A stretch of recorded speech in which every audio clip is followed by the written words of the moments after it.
Good evening, everyone. Please stand for the pledge and remain standing.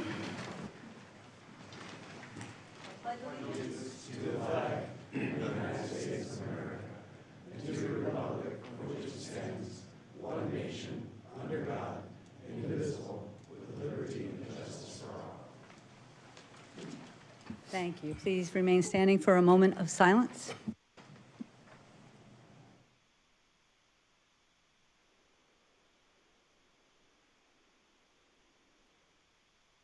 Thank you. Roll call, please. Mayor Dickey, Here. Vice Mayor Magazine, Councilmember McMahon, Councilmember Charno, Councilmember Councilmember Friedel, Present. Councilmember Spellich, Present. Councilmember Grosbowski. Present. Thank you so much. Our first item, as always, are reports from mayors, council members, and the town manager. Grady? Mayor, I have no report tonight.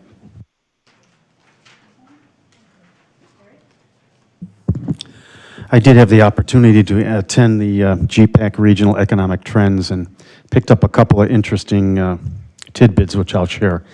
They said that Arizona right now has regained 124% of the jobs that they lost during the pandemic, which struck me a little bit funny because every business you go into in town here, they've got a sign on the door looking for help. So kind of odd. But then they talked about the housing supply, and contrary to what a lot of people think, the interest rates have little to do with the value of these homes. It's really supply driven. And they also went on to say that most of the growth in the valley will be out west, where they have large tracts of land that they're developing right now. So that's about it. Thanks. Thank you. I attended the Greater Phoenix Economic Council Board of Directors meeting. I watched the Mayor's State of the Town from home virtually as soon as it was available. I attended the Healthy Cities webinar sponsored by City Age, which I believe both Grady and the Mayor were at. I also did the GPEC Economic Trends Regional Report and the legislative call sponsored by the Arizona League, where once again, I feel like our state legislators are trying to help local government by telling us how we need to spend our dollars and by making assumptions that we don't know how to instill our own zoning codes. I kind of feel like I know some of the state legislators have had council positions previously, but I feel like maybe they should contact the local mayors and the local town managers from their jurisdictions and maybe have a conversation to see if what they're talking about doing is actually going to benefit the cities and the cities and towns, because I'm kind of not getting a good vibe during these phone calls. I'll end it on a positive note. As a reminder, on Saturday, there's a skate competition at the skate park, which I will not be attending and participating in case anybody was curious. And Saturday night is the Teen Community Center Takeover. Thank you.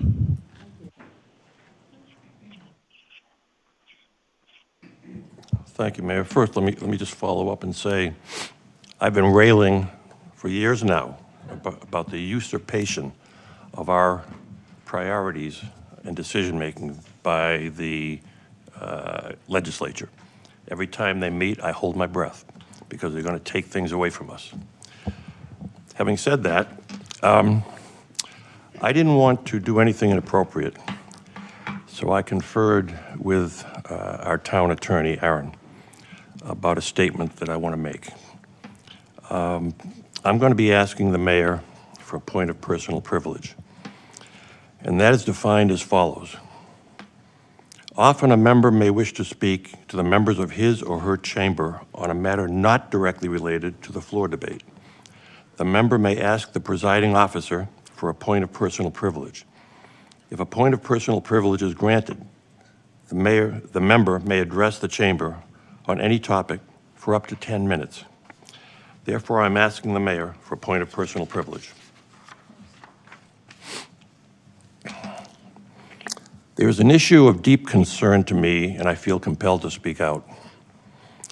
Last meeting, we had a unity pledge, a non-discrimination pledge by the town, which includes that we as a town do not discriminate on the basis of race, color, religion, and I'm underscoring religion, and so on. In this context, I want to note that January 27th was National Holocaust Remembrance Day. If you've seen the news, you'll know that Jews make up 2.4% of the country's population, 7.6 billion, 2.4%. Yet the amount of anti-Semitism has risen to the highest level in decades.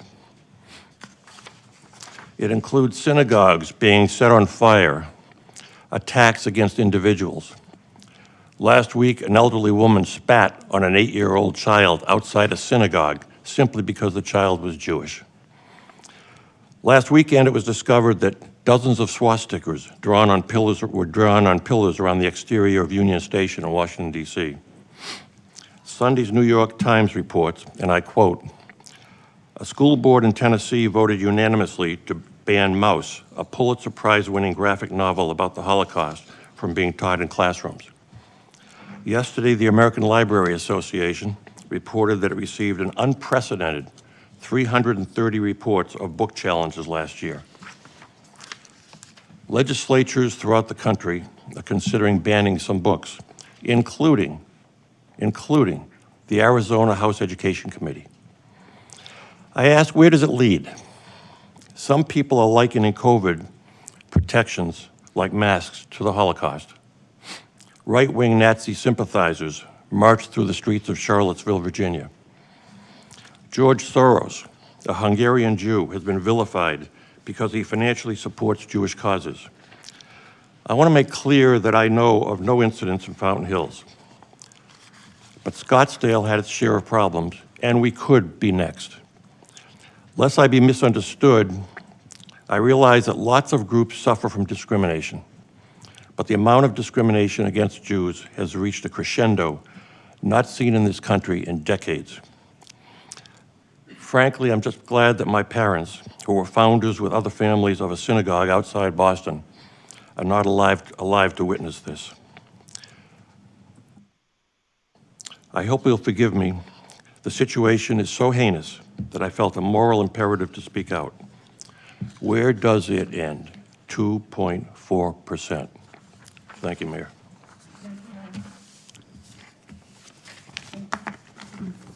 Thank you, Vice Mayor.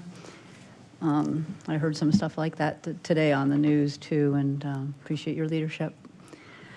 Sharon mentioned the state of the town. I want to thank everyone who came, and the staff did so much work and put together that video, which is a good summary. That's such a word for our year. And we had a lot of good things happen, and we appreciate everybody's input, as always.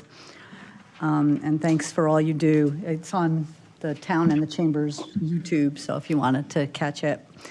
I'm glad that Sharon said that she went to the Health Cities webinar. There's going to be more to come on that. We spoke to our economic development staff about that. And went to the Volunteer Expo, which is always a very nice, positive event. So if you were able to make it, I'm glad that you had a chance to go see some of our great organizations in action and support them through the year, right? Our next item is a... Madam Mayor? Oh, I'm sorry, go ahead. I'm sorry, Mike, go ahead.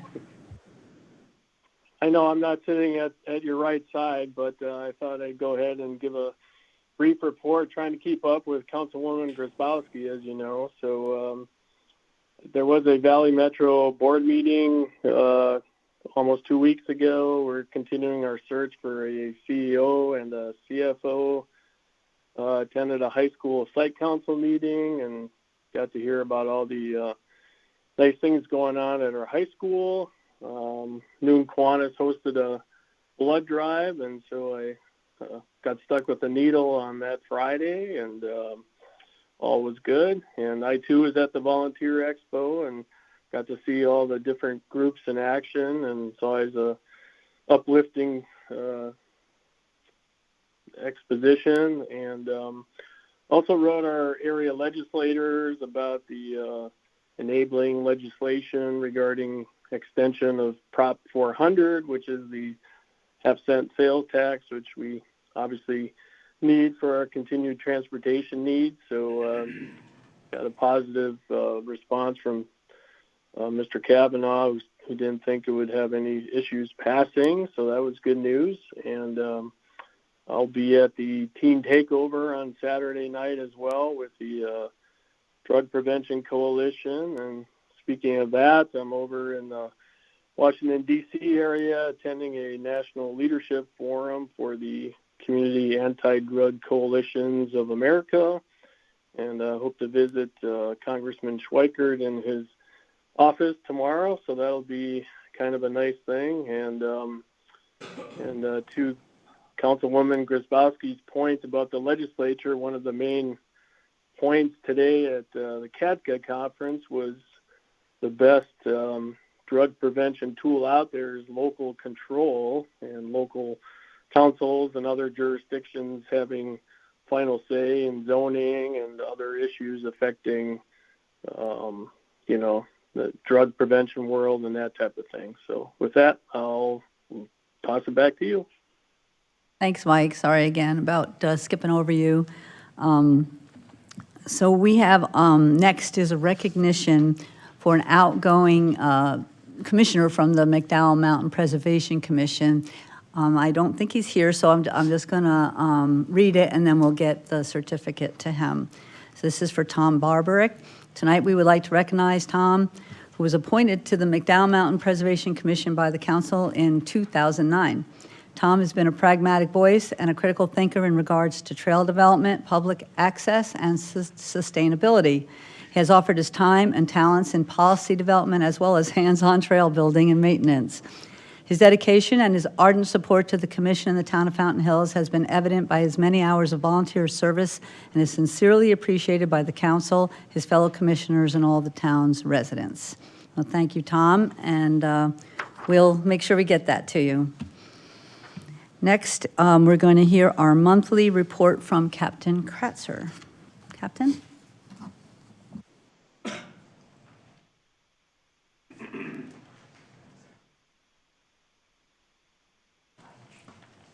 Hi, good evening, Mayor and members of the council. Thank you for having me again for my monthly presentation. And I'm going to talk about two things tonight over the last month that are important, I believe, to residents and council. I'll first start with a smash and grab update. So we've had a series again of thieves who are smashing windows and breaking into cars to steal purses and backpacks. We had eight of those incidents over the last 3.5 weeks. And the MO is pretty much the same. They look inside the vehicle, see a bag or a purse, and they're willing to break the window to get into the car to take the purse or the bag. So we had, on all of those occurrences, on all 8 of them, they were all on a Thursday or a Friday afternoon. They all occurred during busy daylight hours, and all but one occurred in a business parking lot. So they're getting pretty brazen, and I believe it's probably the same person, if not 1 or 2 people working in coordination. In 3 of the cases, there was a dark-colored 4-door sedan seen in suspect as the suspect vehicle, either by video or by witness accounts. No license plate or vehicle ID at this point. In 2 of the cases, it was either believed to be a Kia or a Chevy Malibu. So one of the deputies, one of the cases was pretty unique. One of the vehicles that was broken into, I don't know if you're aware or not, but some of the Teslas have cameras built into them. So Tesla was parked next to the vehicle that was broken into and had gotten pretty good video of the suspect. And one of the deputies here in District 7, taking the report, identified a possible investigative lead based on that surveillance on a person he had arrested a couple weeks prior to that. So that person was identified as an investigative lead in the case and was located and identified and interviewed. but we were unable to determine his involvement in the case. We do have some evidence that was submitted for fingerprints on one or two of the cases. We're hoping that it's there for scientific exam right now, hoping that the fingerprint comes back to a potential investigative lead. Excuse me. In 3 or 4 of the cases, credit cards were taken from purses and used here at the local Target and the Walgreens within minutes of the purse being stolen.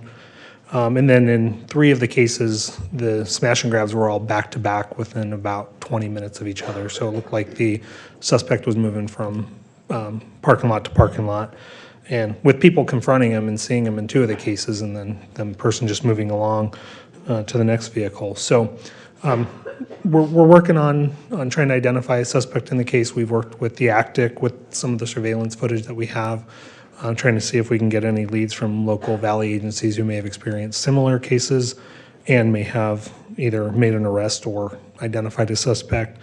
So we'll continue to work on that, and if there's any breaks in the case, we'll be sure to let the council know. I just want to remind residents to, we talked about it a lot throughout the last couple of years. We kind of see this come in waves where we'll see these smash and grabs, but just do your best to not leave anything in sight, because criminals are looking in cars and willing to break a window or make entry by force to take something they believe may be of value, and purses and backpacks are high on that list. Yeah, Yes, sir. quick question. Are the majority of those in the daylight hours or nighttime hours? Yeah, all of these were in daylight hours, which is surprising because it's not too common. It usually happens at night, although we have seen in some of the cases we've seen in the past where, if you remember a couple of years ago at Fountain Park and some of the trailheads, it seemed like somebody was watching for people to go secure a purse or a backpack and then walk, and then they would go break the window and get the item. So yeah, these ones all happen in the daylight hours on a Thursday or a Friday. So just be diligent. We're reminding residents to be diligent, keep an eye out for things like that. And if you see anything suspicious, report it, and don't leave any valuables in the vehicle that someone may be willing, even though your car's locked, someone may be willing to break a window to get to your purse. And then I just want to give a quick traffic enforcement update since the last presentation I made on January 4th. In that time frame, in just under a month, we've really reiterated to the deputies the importance of traffic enforcement in the way of speed violations or red light or stop sign violations. And deputies have made 242 traffic stops in just under a month here in town. 160 of those were for speeding, and then 4 criminal speed citations. And criminal speed citations, deputies typically kind of reserve for some of the most egregious speeds just because they are criminal in nature, misdemeanor charge. So someone's got to be moving pretty good over the speed limit to get that. And then we have put some added enforcement at Palisades and Shea, and in the last 3.5 weeks, we've had 23 citations for red light infractions for right turn on red at Shea and Palisades. And I just wanted to also bring it up that we're working with some town staff to come up with a good strategy for enforcement there. We talked in the past about challenges for enforcement at that intersection, just for safety of the deputy and of pedestrians and vehicles. And I think we've come up with a pretty good solution working with Justin. And if it pans out, we're kind of going through the final stages of it. We'll bring that and present it to the council, kind of that strategy that we came up with. And credit to Justin for really working hard on that and coming up with a viable solution. So we'll reserve that for another meeting, though, when we're ready to move forward with it. So that's all I have. If there's any questions or comments. Mike, do you have any questions, comments? No, I'm good. Thanks. Okay, thank you. Thanks for that, and definitely just have seen a lot more presence around and really appreciate that. And we'll do what we can to help with the other blatant crime happening during the day. You know, that's one thing about being a good community like this. We can see those things, and there's, you know, we all want to help whatever we can do. So thank you so much. Thank you. Appreciate it. Okay, so next is our call to the public, and before we start, I was told that, you know, since COVID, and we had a lot of meetings online, that people were watching, and it looks like, you know, people get up and talk, we don't say anything, we just say next, next, next. So I just wanted to remind that call the public is to bring up anything you want. It's not on the agenda, but it would be a violation except for, slight little things we can answer, but we can't have a discussion about anything that somebody brings up to call the public because everybody needs to have an opportunity to know if we were going to discuss that. So it's for the good of public, but it seems a little frustrating sometimes, and I know that, especially when there's a lot going on.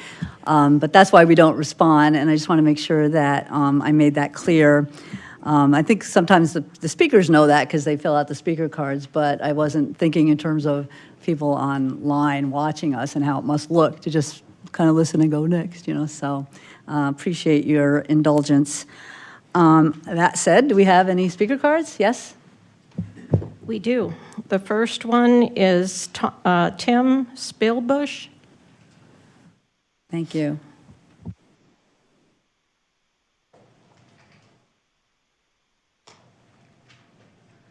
Hi. I have it written out so I don't get lost in thought. Good evening, Mayor and council members. I am Tim Spielbush, a town resident and business owner. I am here this evening to tell you all about a recent encounter with two sitting council members, Mrs. McMahon and Mr. Magazine, during their recent visits to my business. Neither of whom have been in to support my business in the year that we have been open. Mrs. McMahon came in on Tuesday, January 25th, noticed that two candidates for town council had their nonpartisan nomination petitions available for signature and asked if I would allow others. I replied yes, and said if they were current customers. On Wednesday, the 26th, Mr. Magazine came into my business and informed me that Mrs. McMahon had told him to come in with the sole purpose of taking photos of the petitions.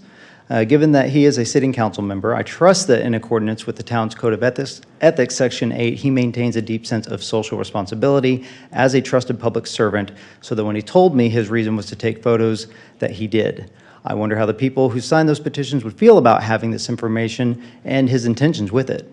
Not only that, but prior to informing me of his intentions, Mr. Magazine began bullying and threatening me as he stated that what I was doing was illegal and against the law, yet he was unable or unwilling to provide this specific law. I did immediately notify the candidates about these events.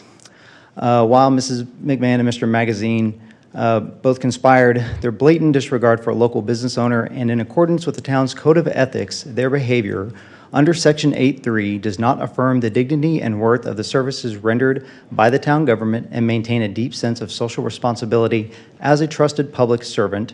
Under Section 8.4, they are not dedicated to the highest ideals of honor, ethics, and integrity in all public and person relationships.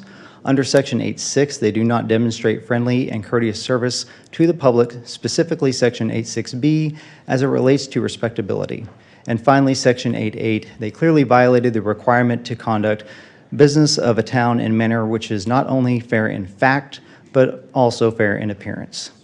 We are fairly new residents of Fountain Hills and young business owners owning a business to support our family. We chose this community because of the support for local businesses, and this was not the reception we expected from two sitting council members. I trust the council will take appropriate actions. Thank you for your time. I know what you said at the beginning.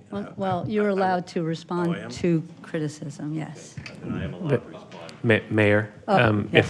if I can just make sure that we're, just to be aware of what the statute allows for. ARS 38-431-01H says that at the conclusion of the call to the public, individual council members may, 1, respond to criticism, 2, ask staff to review a matter, or 3, ask that a matter be placed on a future council agenda. In keeping with that, I apologize, I don't mean to cut anyone off, but make sure that we reserve those comments for the end of the call to the public. Okay.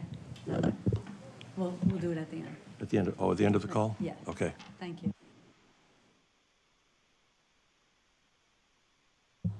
Next is Mark Bierman.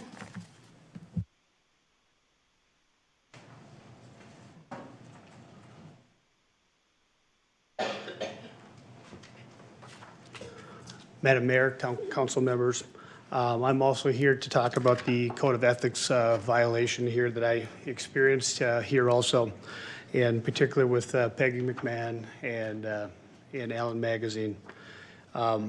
I mean, what basically happened here are, I mean, Tim kind of mentioned all the sections of codes or whatever, so I don't need to go into that. But to have Peggy come in on the 25th and then instruct Alan to go in on the 26th is rather shocking. I mean, absolutely shocking. And, you know, especially when you use verbiage like you're doing something illegal and demand that petitions come down, is definitely also a reflection of the interference with an election also. And so, you know, we called right away. We don't want to do anything wrong. We called up Maricopa County and found out we did nothing wrong. And I've also watched many other candidates out there having assistance in getting signatures. And so, you know, the other thing is, as a town council member, I mean, you guys are leaders of this community, one of the leaders, and to be able to have this happen is definitely a negative mark on the residents and on the business owners in this town. And I mean, it needs to be addressed. And, you know, I'm asking you, Mayor, you know, town manager, I mean, this can't get ignored. I mean, we want to have a positive community and a positive perspective with everybody that is as leaders. And, you know, what happened here, I mean, we don't want this town council race to turn into something that doesn't need to. It should be a positive experience for everybody in town here. And so I'm hoping to hear back from you guys and not see this just swept under the rug by any means either. The other thing I do want to talk about real briefly here is the fact that I've had many people say, hey, I'd love to see the planning and zoning on TV. And so I know there's some important issues, in particular with the sober housing and detox homes. We need to keep the residents informed on this. This is a big deal. And so I'm asking that could possibly happen here for the 14th. Thank you so much for your time.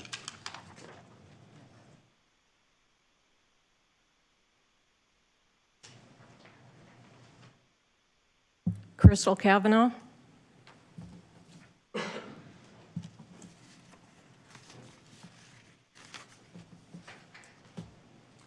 Good evening. Here we are, 1 year later, and still without tools in our town code to help us regulate commercial businesses operating in our residential neighborhoods. More sober living houses continue to open up in our neighborhoods, while you, Mayor, state that nothing can be done. We are fully aware that there are hurdles with state and federal laws affecting our ability to monitor and regulate, but are there no other steps to help minimize the negative impact? We've asked you numerous times to help us find solutions to avoid the inevitable problems that any unregulated business brings to a small town. Some sober homes may not even meet the necessary criteria to use the word sober living. Where is the oversight and what are the consequences? Where is your leadership on this? You can do so much more than nothing. You could hold town halls to educate the community about these obstacles. You could call a moratorium on further approvals of any business in residential areas. You could ask for help from our state representatives about law revisions. You could ask our lobbyists to assist in bringing this issue to the state. You could collaborate with the Arizona League of Cities about fighting to gain back local controls to address concerns. And someone from outside our community has been systematically buying up lots off of Fountain Hills Boulevard with the help of a local MCO realtor since last spring. For what purpose? Is a detox business facility looming on the horizon in order to continue to feed the need for these sober homes? Where is the transparency? I await the FOIA documents I requested last week. Inaction has incentivized outside actors to continue to scout houses for investors for the purpose of purchasing them and then turning them around to rent to drug rehab industries. Greenbrier, Nicholas, Pinto, Primrose, the unlicensed Trevino, and now a potential new location on Buffalo, to name some of them. Realtors, including local realtors, are out there looking for more properties as we speak. Without ordinances in place that treat these sober homes with equitable and specific home business requirements, the community, neighbors, and recovery clients are left without protections. Licensing and oversight requirements, lowered occupancy limits, homeowners living at the location, landlord-tenant relationships between the homeowner and actual occupants, sufficient insurance, and meeting fire code requirements are all reasonable and not discriminatory. At the last P&Z, John Wesley was expected to bring these ordinances. This did not happen, but there's no excuse not to present them at the next P&Z meeting on February 14th. We need equitable protective ordinances and oversight in our community. Mayor, I request you then schedule a special meeting to vote on the recommended ordinances as soon as possible before our quality of life is diminished further and beautiful Fountain Hills is changed forever by excuses and lack of action. Thank you. Hannah Toth.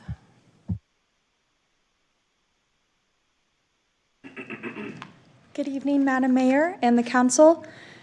Councilwoman McMahon, I would invite you to stay for this one. I am here tonight to share my very deep concerns regarding the incident at Pearl Nutrition on Wednesday, January 26th. In a town that speaks so often about our need to support local businesses, I find it appalling that our Vice Mayor, Alan Magazine, entered a local business with no intention to purchase anything, but rather to bully the business owner. He gave false claims as to the legality of this owner gathering petition signatures for Mark and I, two town council candidates. He then admitted that his visit was at the request of Peggy McMahon. I am extremely disappointed by your immature actions, which were clearly intended to interfere with Mark and I's ability to gather signatures to be on the ballot. You both have run for office before and have firsthand knowledge of these processes. Magazine claimed to Tim that gathering signatures when the candidate is not present is against the law. I find it interesting that the instructions for circulators on the back of these petitions, as I am happy to share, the circulator is the witness to these signatures and in accordance to Arizona law signs this affidavit testifying to their witness of each of these signatures. I understand that you, Alan, signed Mark's petition when he was not present. Mr. Magazine, I am under the impression that you signed Mark's petition while his wife was gathering signatures for him and he was not present. Were you under the impression that this was illegal then? It is my belief that you both are well aware that this method of gathering signatures is in accordance with state law and that you conspired to intimidate and bully a local business owner in a partisan political action against Mark and I, and to endanger our relationship with the businesses of Fountain Hills by sowing doubt, despite the nonpartisan nature of this election and therefore the council. As sitting council members and elected officials, I would expect you both to hold the processes of our nation's elections in sacred regard. It is now very clear to me that this is not the case. This incident was a direct violation of the council's code of ethics in sections 8.3, 8.4b, 8.6b, and 8.8. It is not becoming of city council members to use bully tactics to threaten a local business owner who at the time was only 2 days away from celebrating their 1-year anniversary. As a young woman raised in Fountain Hills and as a candidate, I am extremely disappointed by the actions of both of you. Due to the nature of this offense, it is my duty to file an ethics complaint against you both, and I will be submitting it to Grady Miller and Aaron Artson post haste. Thank you. Ed Stizza.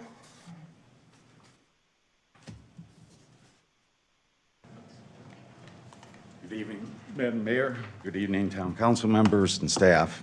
I'm not sure I can follow up with what was just all said, but there's some pertinent things going on. So I'm going to ask the mayor, town council, and staff, you guys are the only line of defense that we have to protect our town and our residences and our businesses.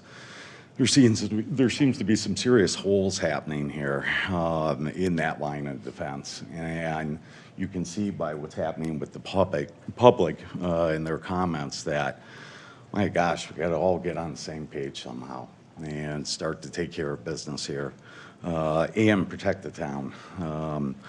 And one of the things that's on the agenda tonight is a developer or the Park Place Development Project is about to go into its second and third phase. I read some of the details last minute today when I was informed of it, and it certainly seems that we really need to be on top of this project. The last one is a complete eyesore and a disgrace to the town. And it goes under the aesthetic that I've been talking about, that we seem failed, that we can't protect it. And just because have all this beauty around us, what good is it going to be if you got to look through some sort of horrific development? So I just ask the town council and certainly the staff and the mayor to do everything you can from here on out to protect everything within the town that everybody moved here for. The other thing is, I haven't heard any sort of public acknowledgement regarding the crosswalk. And no discussion, no possibility. There are serious problems there. I would like to hear some answers to those. And I certainly have a whole list of what could have been done and should be done now to protect the residents and drivers. The other thing is we have a growing problem, and it's clearly evident, of a detoxification facility festering in the underbelly of Fountain Hills. You guys got to do something about this. And also with the group homes going in the residences. I mean, it's starting to become it's starting to roll downhill. And there's going to be a point where you guys aren't going to be able to stop it. And unless we do it now. So please do everything you can to protect all of us. Thank you.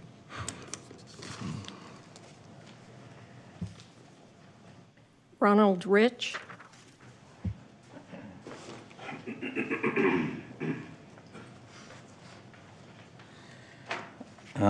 Good evening.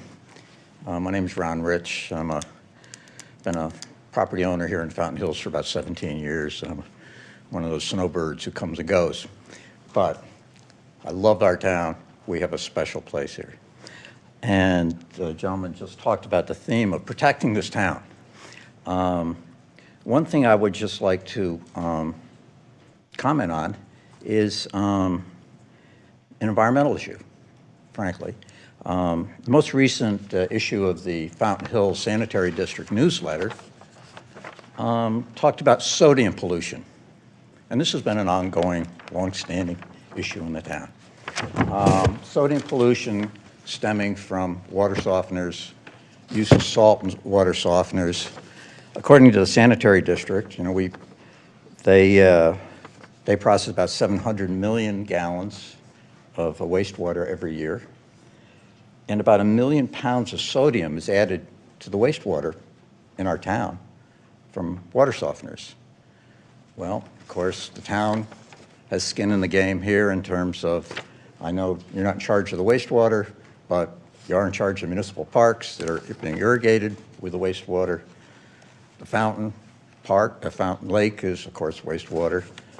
I think we're actually even, from time to time, injecting some of this wastewater into recharge wells, into the aquifer, time to time. I guess what I would like to ask is that this issue be addressed, perhaps collaboratively between the town and the sanitary district, to come up with options to perhaps encourage or somehow stimulate a reduction in the use of salt in the town. I mean, obviously there are a number of issues here in terms of the cost of salt versus potassium and this type of thing, but the cumulative impact of the salt that we are putting on the golf courses, putting on the parks, and into our groundwater is not going to get any better. For the 17 years I've lived here, this has been sort of an issue, and as the town's population grows, it'll be a bigger and bigger issue. So respectfully, I just suggest and ask that perhaps the town collaboratively with the sanitary district might want to form some sort of task force to look at options here. And there's probably no simple answers, but this is a real environmental issue that I think will do nothing but get to be a bigger and bigger one for us. Thank you. Just make sure you stay till we can answer, so we have an answer for that one. Thanks. So I'll take that one first, which is, we do have a task force. Councilwoman Grzybowski, Mike is on it, Mike Charno, the councilman on the phone, with members of the sanitary district. So so they are working together, and they meet regularly, so we're looking forward to you coming up with a real good solution. We're working on it. I appreciate that. Planning and zoning will be on video. We're definitely working on that. And then others, would you like to respond? I sure would. In response to the two individuals, I don't know, 2 or 3, who made accusations about me, the amount of exaggeration and misstatement and misunderstanding is absolutely stunning to me. First of all, to accuse me of wanting to take photographs, I didn't have a camera. I didn't have a camera. And my iPhone was in my pocket. I never said a thing about taking photos. Secondly, to say that I was bullying, my voice was very modulated. I was talking to the gentleman the way I'm talking to you, which was, I want you to know that I believe that these petitions are illegal. I believe. I said, I believe they're illegal. And he said, okay. And I turned around and I walked out. So where all this comes from is really news to me. And to the young lady who wants to file a complaint, I say, please do. Please do. Okay, because we'll get to the bottom of this. And I hope if you find that I'm not guilty of anything, that you'll publish that in the paper. Thank you. I would also like to make a couple comments. I think that the 3 people who spoke, and including the business owner, is extremely rude, underhanded, defamatory, and it's totally a bunch of lies and without merit. I walked into your establishment in good faith. I ordered a product from you. I saw the petitions. I merely asked if you allowed other petitions. I made no other comment about them. I spent $48 at your establishment. For you and the 3 candidates to take this opportunity to disparage me in the way that you have shows your lack of character and integrity, and shame on you. I hope you do file a complaint. I really do, because you're going to find out and you're going to see your lies and the conspiracy theory that you're perpetuating is absolutely false and without merit, and you owe me an apology, and I expect to receive it from all 4 of you. Thank you. Any other comments from anyone legally? And just I want again to mention the discussion about detox and all of that. It's exactly the process that we're taking right now. I don't understand these accusations of inaction when it's exactly what we are doing. So, well, we will be doing that on the 14th, and then it will come to the council. It'll be exactly as every other ordinance change and something that we consider is going to happen. There's nothing new here. And I know you mentioned you called them commercial enterprises, but you also mentioned the restraints that we're under. So we appreciate that you're noticing that, and we're going to work through it. We're all working through it. So next we have our consent agenda, which if someone would like to make a motion or take anything off, I'd appreciate it. Move to approve. Second. Thank you. All in favor, please say aye. Aye. Thank you. So, thanks, Mike. Our next item on our regular agenda is the approval of a landscaping contract. Grady? Yes, we're going to have Kevin Snipes come up and give a brief staff report on this item. Hi. Hello, good evening, Madam Mayor and Council. We're here, and we're just here about 2 years ago doing the same thing, and we had many difficulties with the contractor that we had in the past. In December, they sent us a letter letting us know that they were giving us 30 days notice as we were in the process of looking for a new landscape contractor to come in.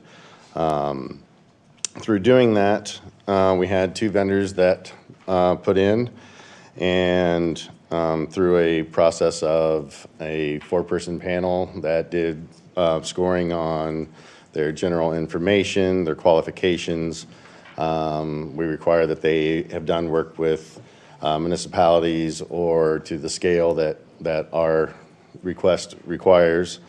We require that they have key positions of Arizona certified landscape professionals, our Arizona certified arborists, certified nursery professionals, just to make sure that we have qualified candidates coming in. We also ask them for project approach, which will highlight how they intend to perform the services that we ask for. And then finally, of course, we do look into their pricing. And each one of those is graded by the 4 people on the panel. And through doing that, the score is very close this time. And we are recommending Artistic Landscape Management be our next landscape company to work with.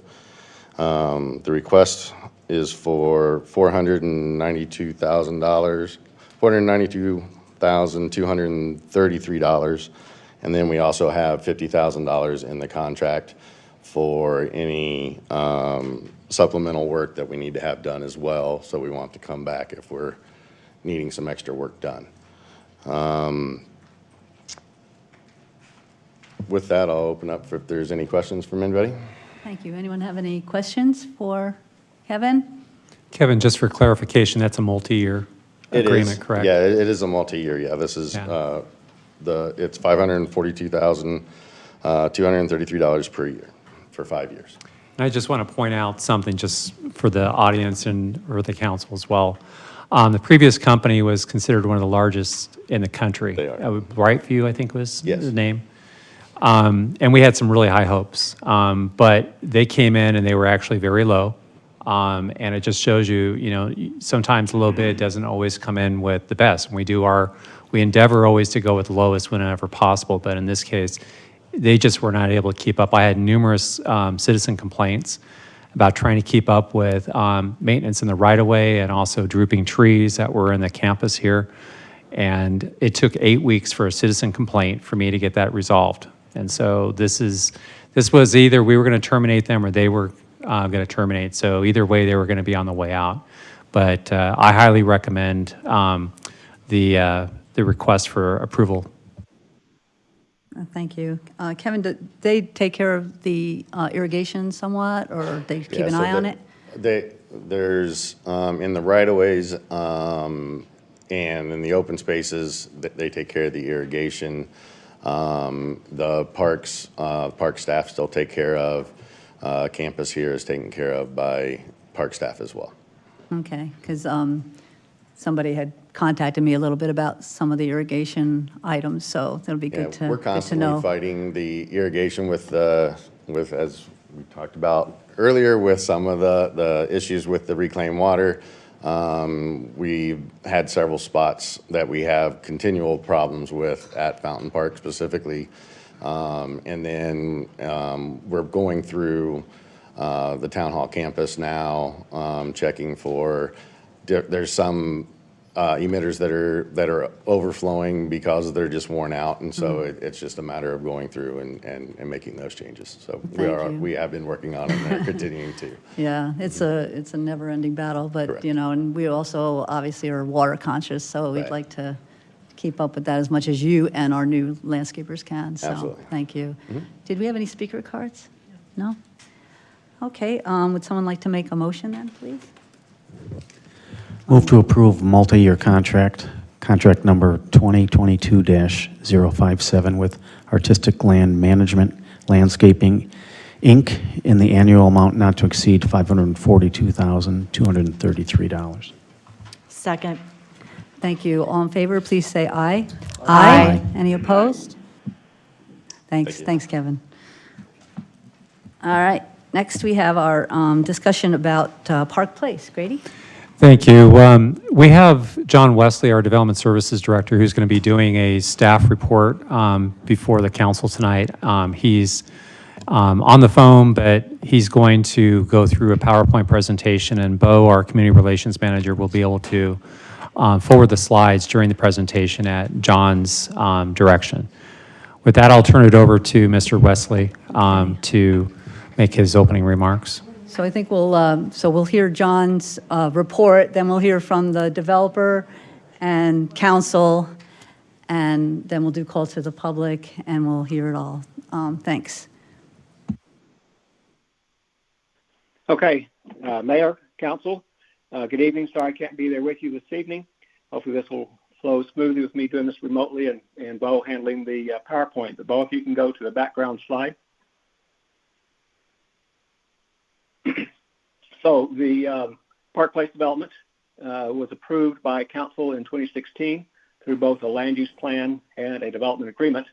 That land use plan provided for 5 buildings, buildings F, B through F, and associated parking and an art walk south of Building B. The development agreement provides both general and specific requirements for the developer and the town. Phase 1 of the development has been constructed. That's buildings C and D along Avenue of the Fountains.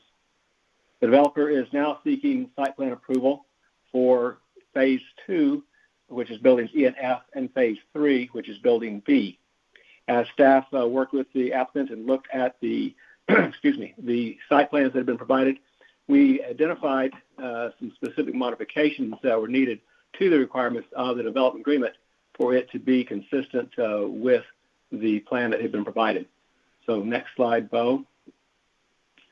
I want to just overview real quickly the site plan review process. As I said, the application has been filed. Staff has been reviewing it. We've made first round comments and received some responses from the applicant. The DA requires P&Z and site plan review and approval of the site plan. Because this is a large project, we have also been soliciting for a third-party reviewer to help us when we get the construction documents and do the inspection services on this project. We received 4 responses to that staff is currently evaluating.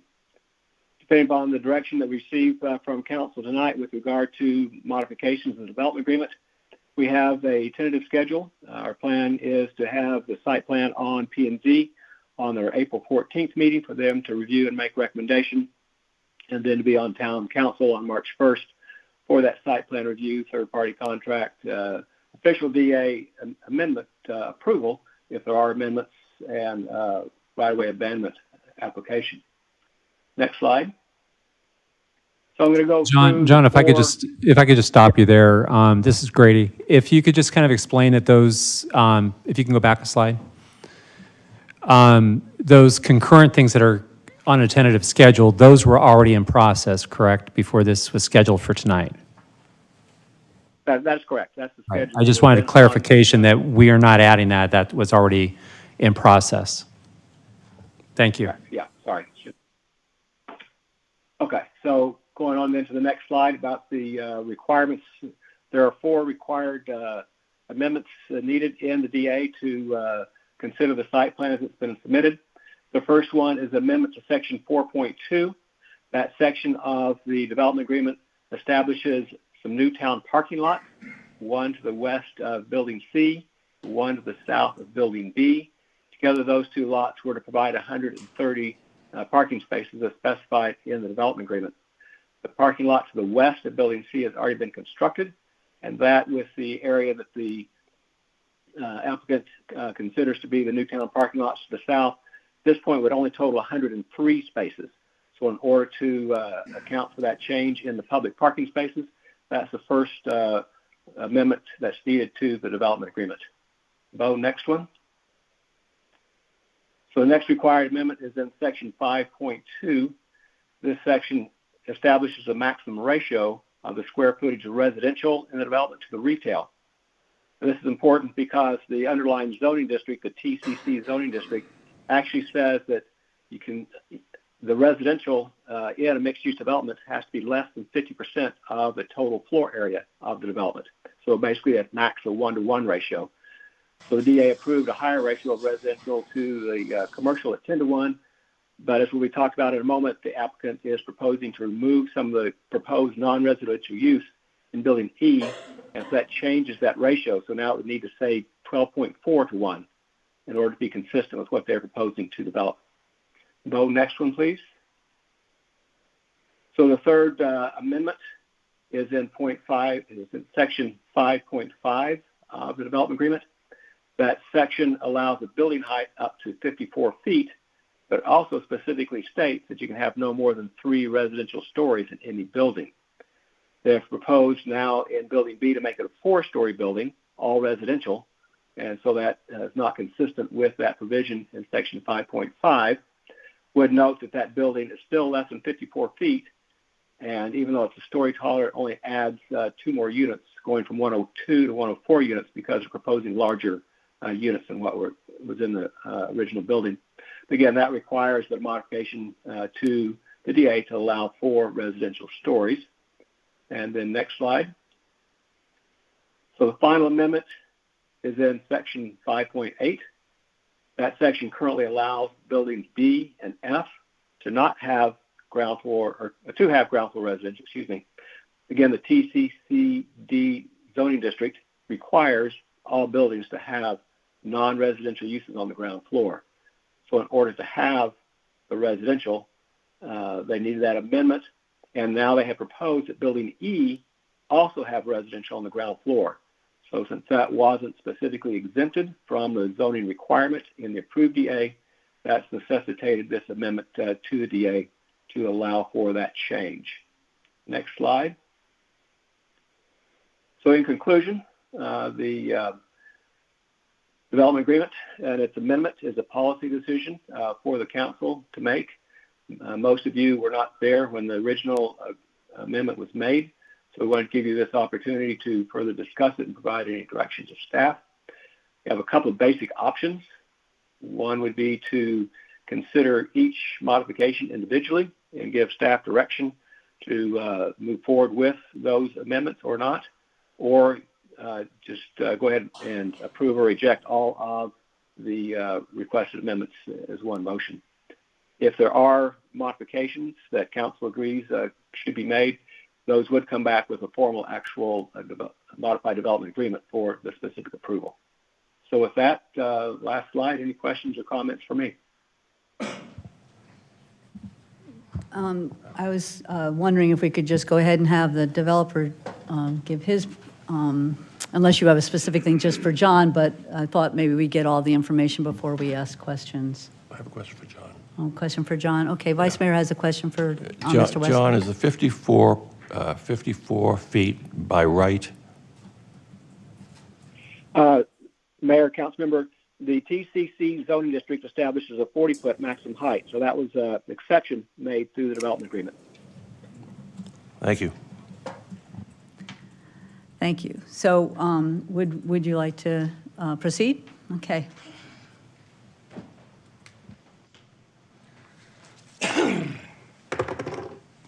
Mayor, council members, it's a pleasure to be back in front of you on a development agreement for the downtown of Fountain Hills.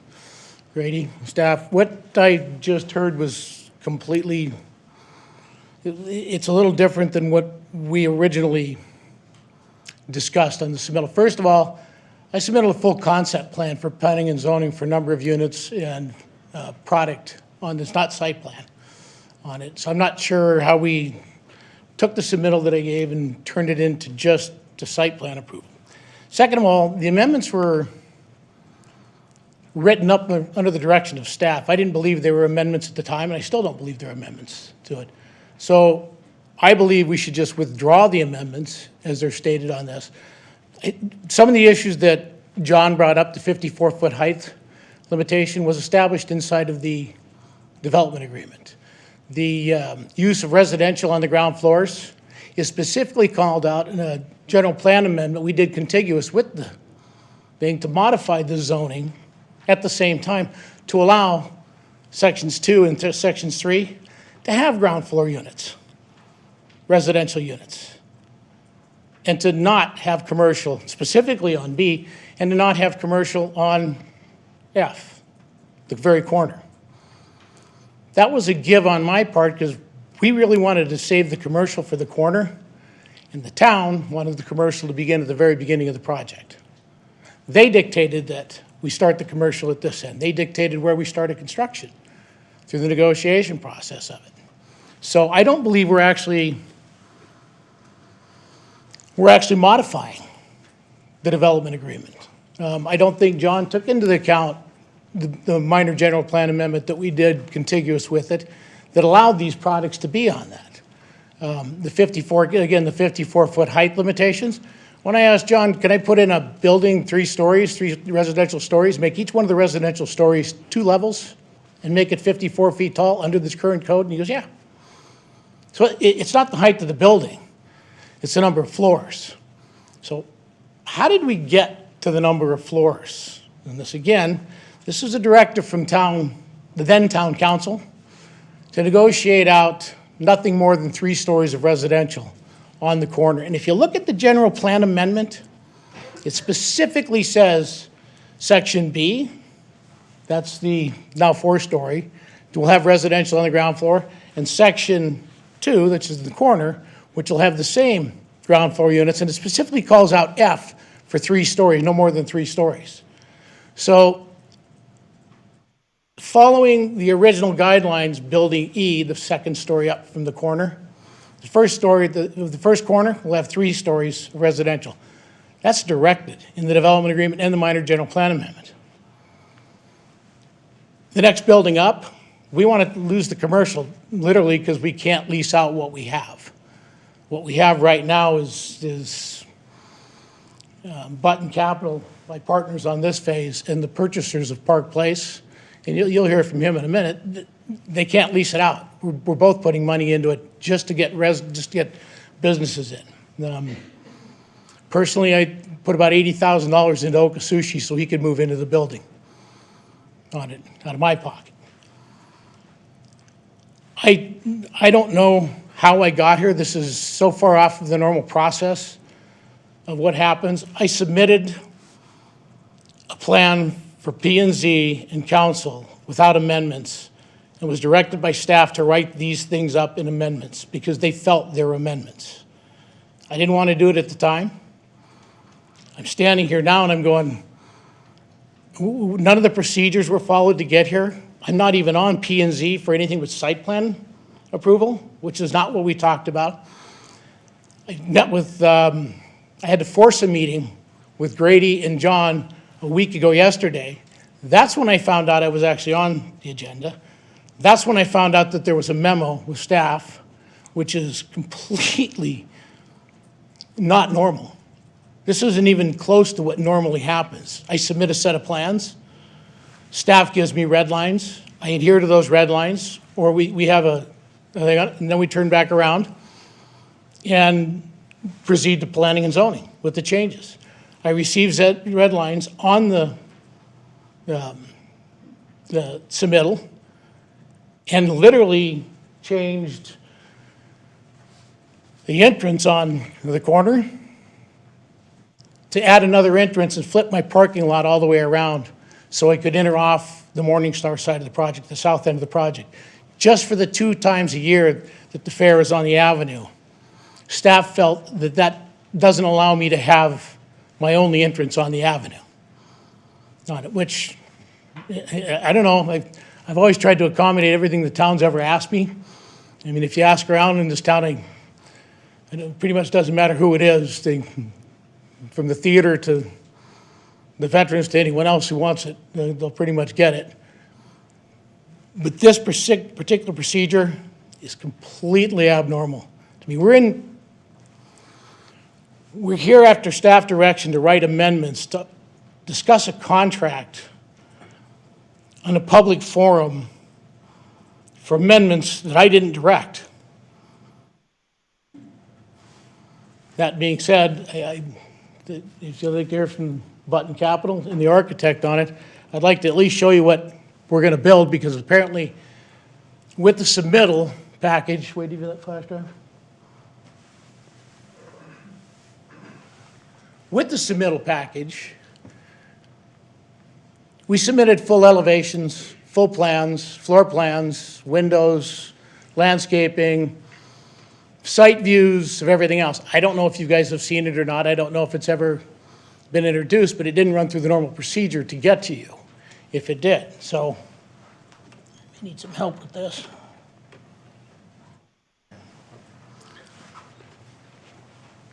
Which one do you want to open? Let's just do COBA 1. That's the next one down. Pardon me? Next one down, you said? Next one down. Can you get it up there? Yeah, I'm going to try here. Where's my You know, I AD? always seem to have this problem with the system. I can't get it to work. And I'm going to ask for the AD guys coming And here they come. to the rescue. I'll watch for next time.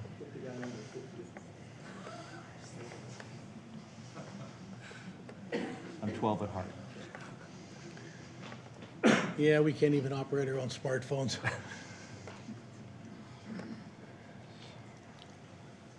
Yeah, I wouldn't have figured that out. There you go. Okay. Thanks, Rob. Yay. This is the corner as it's proposed. 3 stories of residential. This is what was agreed upon with the original negotiations, 2 years of negotiations with staff and council, city attorney, all the public opinions, everything else that went through this. This is what we've come down to and proposed on this project on the corner. How do we get back? Stay here, Robbie. Do you want to go back to that folder? Yes. Okay. Okay, next one down. There we go. This is the 4-story building as it is, sitting behind and looking back at Park Place. It's smaller and shorter than that. It's actually, the elevation's a little bit off because I've got to drop that down to make the connectivity between the 2 buildings. Now, in this particular frame, we left Park Place the exact colors it is right now. The game plan and the goal is as we come through from the original elevation I showed you on phase 1, up through is to repaint Park Place to match this and give consistency through the entire downtown. We won't do Morningstar, different owners, but this will make all of downtown with the right consistency of what we're all kind of looking for on it. So again, I think we should just withdraw the amendments. I didn't write them up to begin with. I didn't want to write them up. And I think we run through the normal channels to get here. If there's other issues that you'd like to discuss and anything to do with phase 1 and what it is, I'm perfectly happy to sit down and discuss those issues and talk about it, and you do it here if you want. But I'm not sure how, again, we circumvented the procedures to get in front of council with a staff report on a submission for P&Z on amendments that I didn't want to write, that staff directed me to write that way. I thought I'm still in it. I don't understand why I'm here to be that. Thank you. Manager, and yes, I do want to respond, but I will ask the manager if he would like to respond. And if Director Wesley would like to, talk, the procedure part of it? Yeah, I think for one thing, I'll just be very clear. The staff standpoint on this and legal opinion as well, and I can have Aaron add on to that, is that the items that were being requested, the development agreement spells out everything to each project, each aspect of this phase, and how many floors. You're absolutely right, 54 feet was amended. There was a lot of debate on it, but it was amended. But then the development agreement clearly spells out that it's not to exceed 3 floors on the one building. Okay, and the other items that were in there as well, staff, if you read the development agreement, it's very clear, it spells out everything very clearly. And so what we're saying is we're needing to modify the development agreement so that you can do what you're requesting to do. So that's all we're saying. Well, no, Because, I first of all, this disagree. is in other cities that you may have a planned area development, which is, I think, what you're treating the development agreement, that you have the right through market conditions, which you've mentioned to the staff before, that you are welcome to make modifications and changes as market conditions dictate. And we're saying, no, that doesn't necessarily work with this because the development agreement outlined every building the way it was to be built. And I'll let our attorney I'm gonna- speak I'm on gonna that. Push back one, yes, the development agreement as read, not my interpretation, but as read, says that. But you have to take into the account that there was a minor general plan amendment that went along with that, that allowed these issues, that allowed this, the residential on the ground floor, specifically in those areas, specifically in Phase 2. That wasn't my directive. That wasn't my choice. Bad developer, I'll put in as many as I can on it. I would have gone 4 stories, but no, we have to go 3, literally on the corner for view and to keep the mass down, and I agreed to it. But we literally had to do a general plan amendment in ordinance to allow that inside the TCCD district. And that was done concurrently with the development agreement, which, yes, the development agreement, if you just parcel out each sentence and each word on it, could be amended the way you guys are talking about it. But we didn't have that discussion. We didn't get to have the discussion whether we actually did the minor general plan amendment and address the zoning issue inside of there with the setback of residential and the TCCD to push back into what it needed to be, 50 feet. So it actually spells out inside the general plan amendment that this is allowed. So if you parse out just the development agreement and just read it over here, we're amending it. If you take into consideration all the actions that were created surrounding the development agreement, this is allowed. Aaron, I have a question about that. So it seems like cart before horse kind of thing. The general plan amendment had to happen for this particular development agreement when it came to the height, but that doesn't mean that all the TCCD district allows 54. It means that this specific development agreement allowed for 54 feet within the because otherwise it didn't go along with TCCD.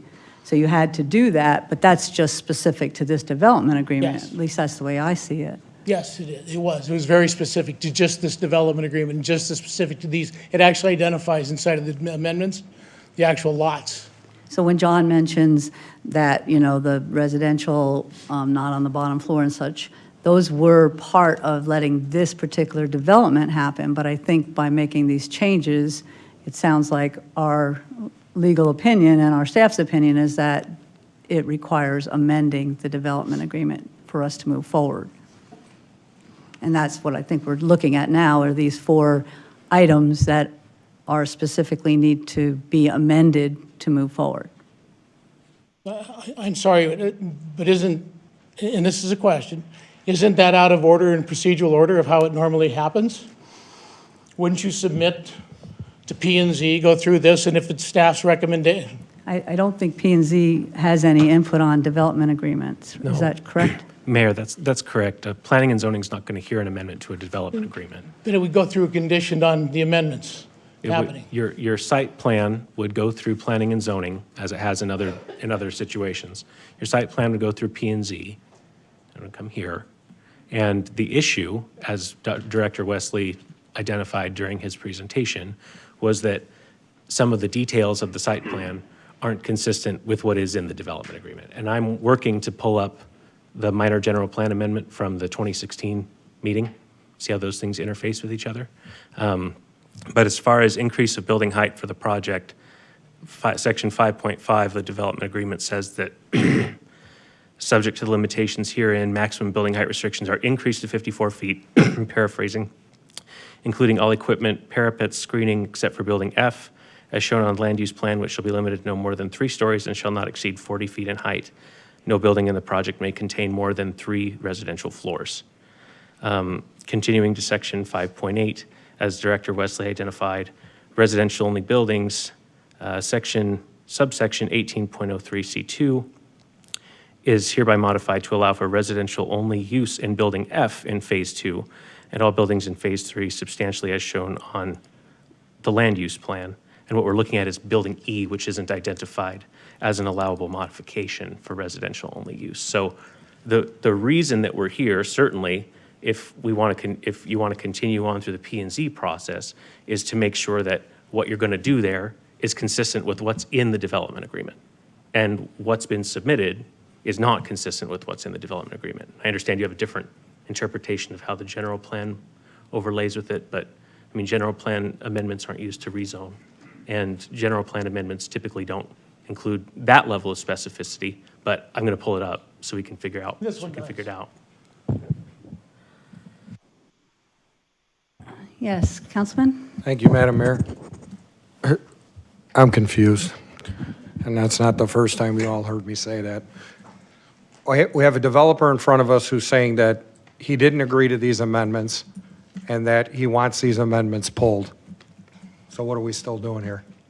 If he doesn't want the amendments, and he says in open public he doesn't want any amendments to the development agreement, and he's going to stick to the original agreement, end of story. No? I think what we're hearing is that he is determining that it doesn't require an amendment, and our staff and our legal advice is saying that it does require amendment. So the determination was made by the staff and our attorney that amendments are required. So in order to do the things that they want to do. Okay. So his interpretation, developer's interpretation is that what he wants to do doesn't require a development agreement amendment, and we don't, our staff doesn't agree with that. Vice Mayor? Oh, sorry. No, I'm still confused. Couple of things. I mean, let me make it very clear, and it won't surprise you, given what happened a few years ago. I don't want another 54-foot building. That's for starters. This is neither here nor there, but you say the same colors, we're going to have a riot on our hands. Those are the colors, Helen, we're putting up, Vice Mayor Magazine. I Same apologize. as the two buildings we now have, you're saying? Oh, the gray. No, the comparative would be, the new colors would be the buildings we're doing there, and the existing buildings would match these color schemes. The scheme is to paint everything up and down the avenue in very similar tones and stones and everything else. And as far as the 54 feet of height, under the interpretation of the city, I can build a 54-foot high building on that lot and just make it 3 stories of residential and put 2 stories of residential inside each unit. So I can still build a building that height, it just can only be 3 stories. I can actually build a building that's a little bit higher than the one that's planned. Same amount of windows, it'll look relatively the same, and just each unit will be 15, 16 feet tall. Is that correct? Grady, John? Yeah, Mayor, members of council, section 5.5 says that subject to the limitations herein, maximum building height restrictions in the zoning ordinance are modified to allow a maximum building height of 54 feet. So it's not the feet limitation that's at issue. It's the floors. Yeah. Okay. It's a floor, so, I mean, One other thing, I would prefer to have commercial on the ground floor. I know things are not good now. I mean, I think COVID has probably had a real impact on that. But am I correct that the ground floor, that some of those are below grade? inside of Building E, yes. You know, we had 100-year flood just a few years ago. Aren't you concerned that if we have another one, those units are going to get swamped? They're not blocked in, and to mitigate some of the on-site parking issues for these, particularly for that phase, we spent about $2 million and put underground parking in. So that those units will park, so there'll be drainage and retention and everything else below whatever patio's there. There'll be a drain right there, and it'll drop in 12 feet down into a parking garage and into a tank that'll collect the water, and then eventually we'll pump it into the storm system. So am I worried that that's going to collect water? No, there's a big I could make a lake down below where all the cars are if that ever plugs up, so that might be an issue. No, I wouldn't, be kind of foolish of us to try and harm ourselves that way. Any other questions or comments? Mike, did you have anything, or anybody on the dais? I would like my partner from Button Capital to give a presentation. They own Park Place right now. They're the partners on the next two phases. Yeah, his name is Mr. Ken Akamoto. Then I'd like the architect that did the original design. He's designed almost everything in downtown from Morningstar to the Avenue. So it's not like he's not consistent with Fountain Hills to talk about. Thank you. Hi. Thank you, Madam Mayor, members of the council, and town. Appreciate being here. Yeah, we purchased Park Place in April of a couple years ago, and it's quite all right. And we become basically members of the community. I think the one thing that's most important to us, or one of the key, I guess, the way we operate is to become members of the community. We're not simply owners that are absentee. As you see, I'm here. And what we've done, and you can ask any of our retail tenants this, is we've done our best to not only put in businesses that, you know, we could put in. I mean, but I really don't think you need another Subway or McDonald's or anything like that. So what we tried to do is grow the businesses that are there. So, for example, Classy Jazzy, I'm sure some of you have seen it, and you know the folks that run it and everything, Jim and Helen. And what we've tried to do is support a lot of the business. And we've done this at great cost to us. We bought Park Place, and the previous developer, and this is not because of Bart, it's because of his partners, they didn't properly develop the retail portion. So we have to do a lot of work. We have to put in literally $2 million just to get it so that people can lease, which is very unusual, but we're willing to do it. And what we tend to look at it as is it's a way to, that we form community. So the way that we build community is by integrating the development of the retail so that it serves also the upstairs, all the residents. Now, in the last year and a half of ownership, when we first came in, it was about 18% occupied. And you know, with all due respect to Mr. Magazine, you know, it's very tough. This is one of the toughest I've ever seen in terms of putting retail in, not just because of the times, because I also own, you know, personally, I own some commercial properties in Phoenix. No problems getting tenants, even today. But in this case, we've had to subsidize a lot of the tenants. We've actually had to come out of pocket to help pay for a lot of the improvements so that we can get people in there that will be a benefit to the community. That said, we're barely even 70% occupied. And I think most of you who know that if you keep on going down Verde Street, you have Avenue of the Fountains, which, by the way, isn't even filled. We still have vacant lots there. So there's not a lot of demand. But if you take it further off the avenue and into the back area, which Mr. Magazine suggests that he would like to see retail there, it's just not commercially reasonable. It's not commercially viable. Not at this point, and probably not in the next 15 or 20 years, I don't believe. So what we're trying to do is something reasonable. We're trying to provide a use that the community wants. So for example, originally when this was conceived, people were thinking that we put workforce type housing, we put, you know, studio units on the back portion. But through us owning Park Place for the last year, what really Fountain Hills people want are 2-bedroom units. And that's something that we've tried to do to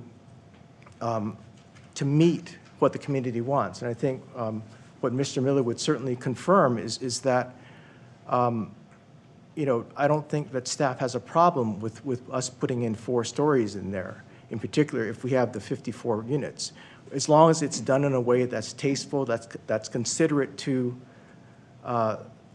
the town, and that we're certainly willing, for example, I don't remember what gentleman it was that pointed out that, the ugly coloring or whatnot, and we're aware of that. And that's why what we wanted to do is change the color as soon as we do the overall painting. We could paint everything so it's very consistent. There are other changes that we can certainly make as far as the parking goes. I'm aware that, we can change plans to meet parking requirements and so on and so forth. But I think what we also have to look at is kind of the economic reality of the situation that we're in and serving the public and feeding. I can't create more demand for retail. I can only serve it. So by reducing the number of retail units, I think what we're also doing is we're strengthening the core of what we do have, rather than diluting it and having a whole bunch of vacancies down the street. Nobody wants to see a bunch of vacancies down the street, okay? And I don't know how long those will be vacant. I mean, what I thought was one of our most marketable units, we're not even filled yet, which is right next to the title company. It's perfect for a coffee shop, but there are no takers. So I think in terms of interpreting the development agreement, I understand that you can take a very literal approach, but I've been doing development throughout California, for example, previously for many years. And there's a concept, I think it's implied into most agreements. It's, number one, you have to look at the agreement not from the standpoint of complying with every single point, but in terms of what was intended. Are we serving what was intended? Are we responsive to those things? And are we in substantial compliance with it? So there's certain, staff will have certain latitude as far as interpreting the agreements to determine whether or not it's in compliance or not. I think what Mr. Shea was pointing out was that in his view, it's in substantial compliance. And maybe the discussion needs to be had first with the town attorney to determine whether or not what substantial compliance means, because with certain variations, for example, 10% variations, so on and so forth, those can be decided without having to go through this process. Now, am I willing to go through this process? Sure I am.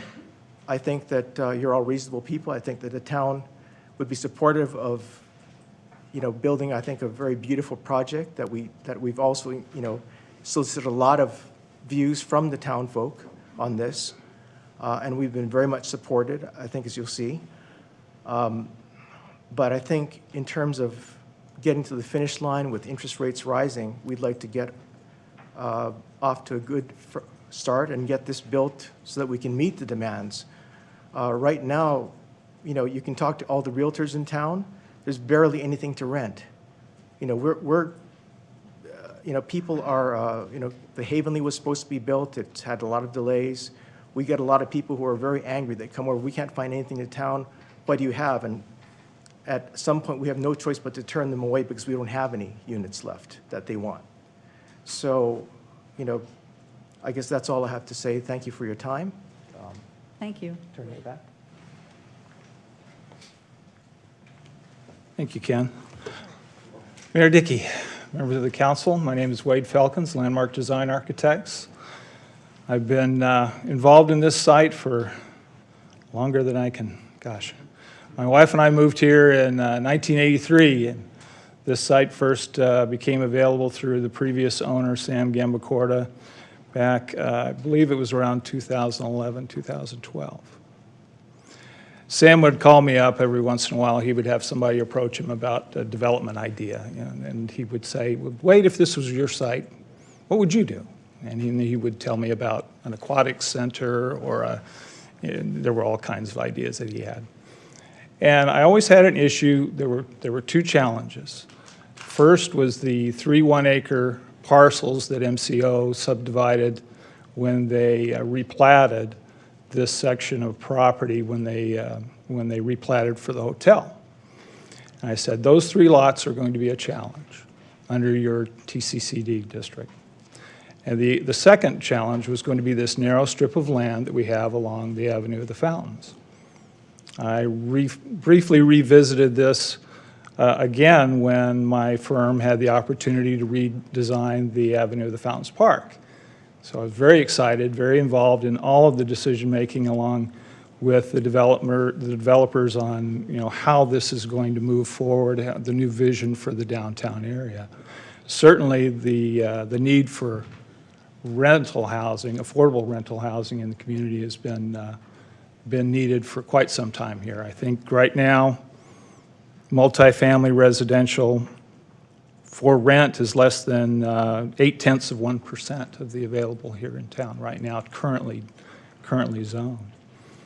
And so there's a big challenge in trying to meet the varying factors of site constraints, traffic, the availability of parking. At one point, I had talked with Sam about putting a standalone restaurant on the corner. He thought that would be a great idea. And so I worked out just how much parking he was going to need for that, and it essentially would extend beyond the west property line where the hotel is. And so I said, well, essentially you're going to use up this entire lot for a standalone restaurant, and then the rest of this area along the avenue is going to be parking in order to allow for close proximity parking. What we have right now is in the original vision back in the 1970s was that the south side of the avenue would essentially mirror what is currently on the north side. Well, we don't have that situation anymore. That is long since passed. We've now, since we've had that, the Villas at Town Center has been developed. That was all rezoned in order to create the residential community there. The lots were replatted for the hotel. The city has come in and created a town center development along with the town offices here. So there have been some areas where we've compromised for taking out some of the retail in order to create other uses. And so my challenge as the architect is trying to come up with highest best use. What will function?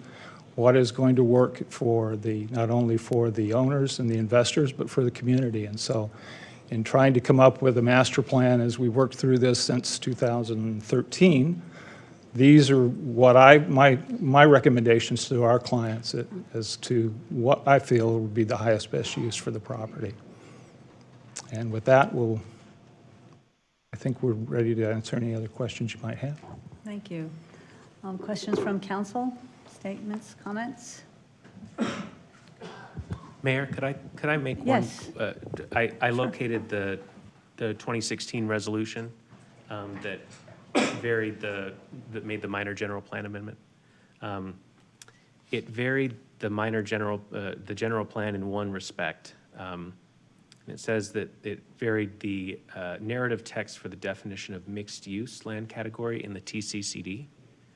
And it said the mixed-use category denotes the town center area, or rather not TCCD, the town center area, where the mixed-use category denotes the town center area where a mix of commercial, retail, office, high-density residential, municipal, civic, recreational, et cetera, facilities are to be located.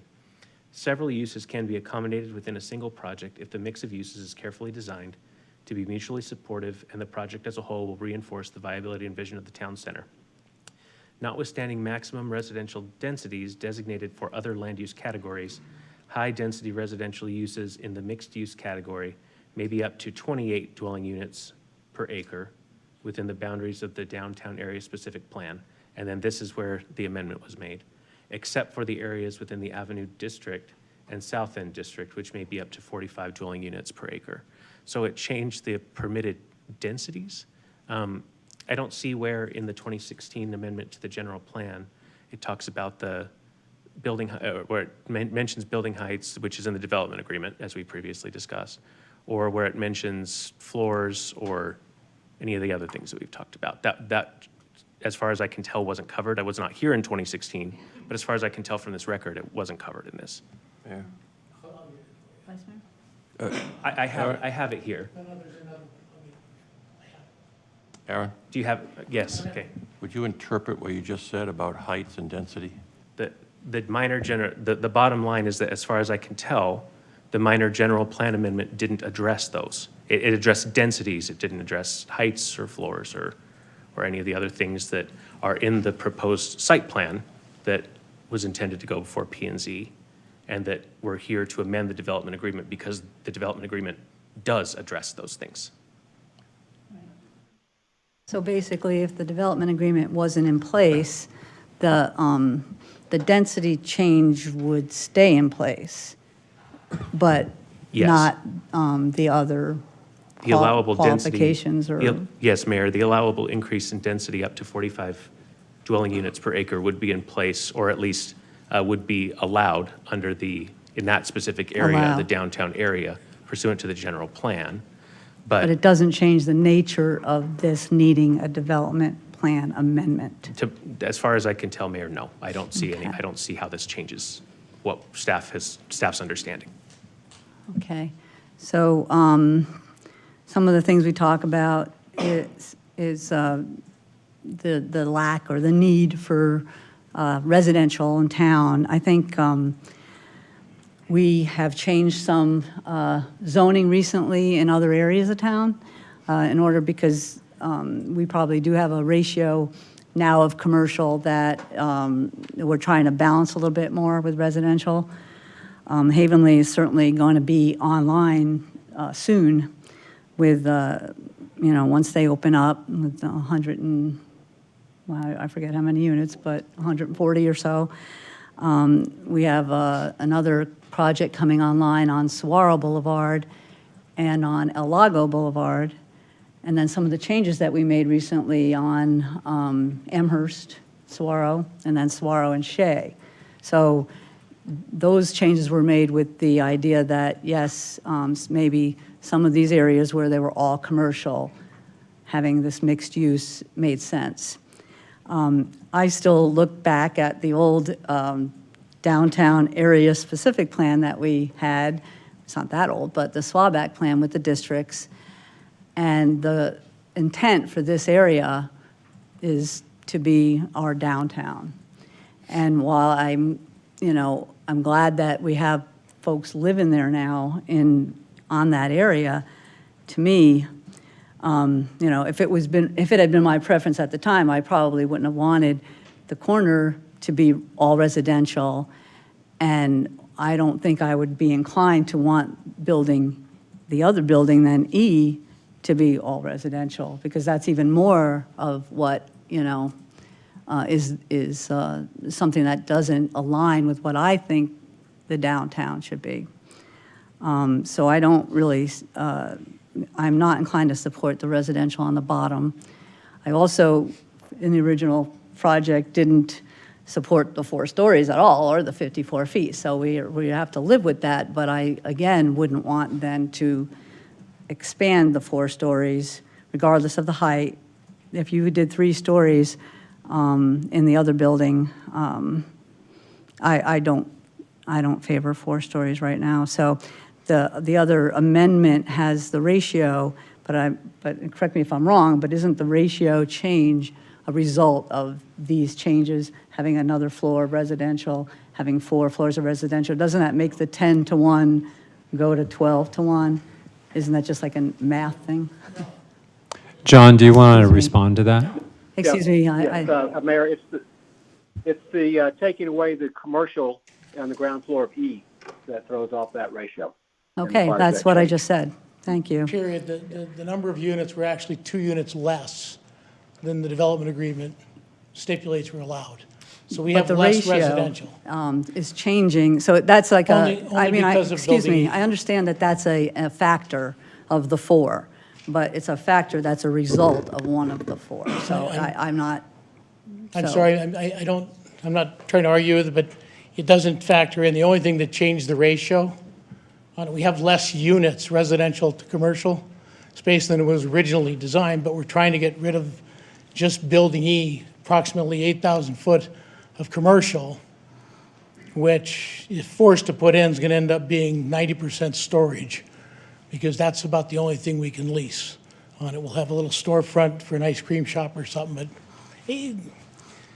Well, basically what I'm saying is that factor, that number 4 of the ratio is kind of moot, because if you go along with the others, then that one would be fine with you. If you don't go along with the others, then that one just naturally, just the math of it. So anyway, The reduced parking is also something that staff had some issues with, and I think I have some issues with, so that's why, that's just how I feel right now about these 4 changes, that the proposals in front of us to change the project from what the development agreement currently says is not something that aligns with what I feel like should be in that particular location, even though I understand what you were saying about wanting to have some mixed use in the town in general. Are there any other comments, or should we take comment cards? Okay, I'd like to address at least some of that, if it's okay. sure. So the parking issue, no problem. We'll lose some of the walkway, parkway on the town lot in, let me get back one. What would you like to see? COBA 2, the site plan for COBA 2. So That's in the file? parking ratios have changed a little bit because the town decided to put, first they reconfigured the town parking lot at this end, and then they put an entryway on and lost approximately 17 stalls on the parking lot up in here by changing, due to the pocket park and everything else on this end. Second of all, if you want to, that's the parkway right there, it's fine. Okay. You'll notice the circle, that's Centennial Circle coming down, and that's the parkway coming down. The town parking lot is the one you see in the radius, and we shrunk it like that to add more park, more green space, more nice area to walk through. But it's a very simple process. We just lose a little grass and put in more parking lot to meet the requirements of it. But this is something that would typically be addressed on a red line, not an amendment to an agreement. But if the case is that we want to amend it and do it, that's okay. We can take park away and put town parking lot in. And it's not an issue. Thank you. Why don't we hear from the public? That's our next call. Speaker cards, please. You okay? Larry Myers.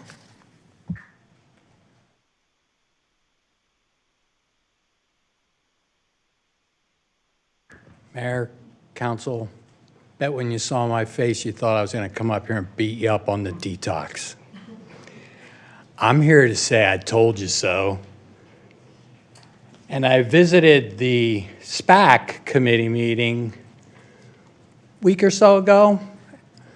Mr. Magazine's wife and her compatriots, and I complimented them on their fine job. They actually wrote a really nice strategic plan.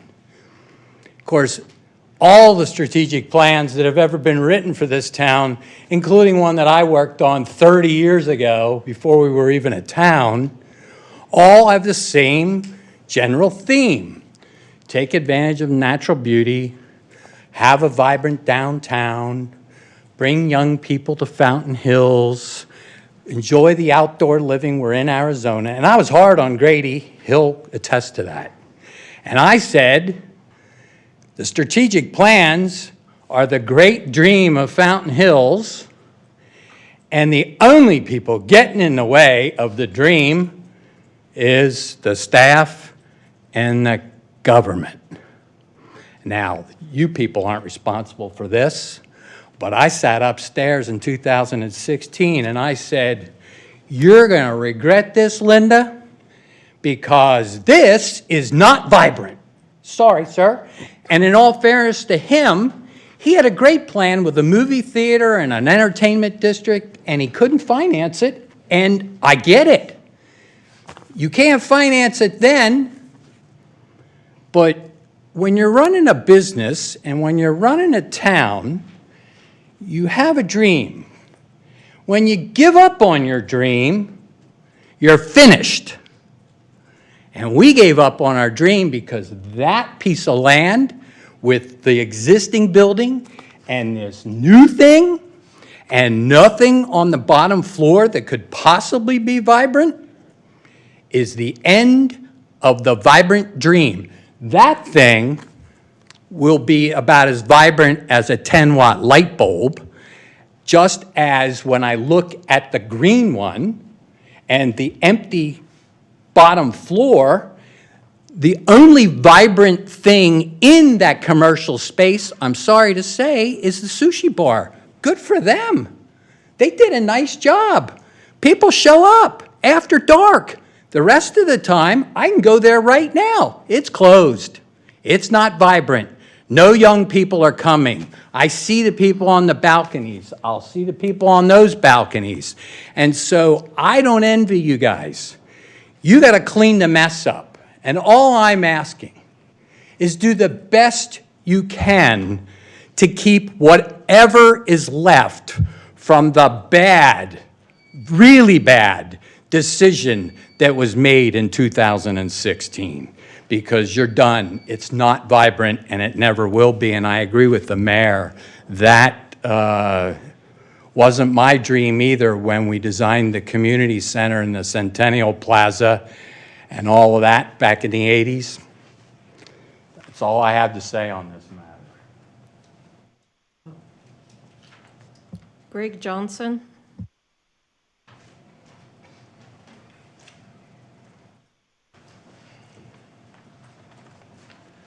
I have a couple quick questions, and if I'm ill-informed or uninformed, please tell me. It won't be the first time in my life. When this first was built, I thought I understood it to be that the back of that building, I drove by it today just to be sure, was supposed to, the concrete was supposed to be finished, either painted or stuccoed. It's raw concrete. I worked construction, paid my way through dental school, so I know when I see a 9-yard, 10-yard truck dump and then another truck comes in, it's a different color, different texture. And the pipes are exposed. I thought that also was supposed to be taken care of. It's not a major issue, but if you're going to go to this next phase, I think it needs to be addressed. The other issue that caught my eye, again, I was in the process of moving from Connecticut to here and building. My memory serves me correct, rough numbers, $800,000 in a basic urination contest as to who was going to pay for what permits, why the permits weren't paid, what penalties were going to be invoked. And I remember very quickly when I moved here, just to seem to go from one lawyer's office to another. And I guess you eventually got paid, but I hope that, as Mayor Dickey said, we're in control here. I hope you exercise that control and make sure that that fiasco doesn't happen again. And speaking of control, I wasn't going to talk on it today because I didn't want to have 3 different speeches. Regarding the drug rehab centers, I can't word this politically correct. I dealt with this crap for 32 years in private practice. You have no idea what you're dealing with. It's not so much the drug addicts. We need to be compassionate. I understand that. We didn't put the pills down their throat. They did it on their own. What will happen to you is that the drug dealers, and they're not your standard unkempt, disheveled person you see on the street Sir, corner. I'm going to have to stop you because this part is just about Okay, I didn't know.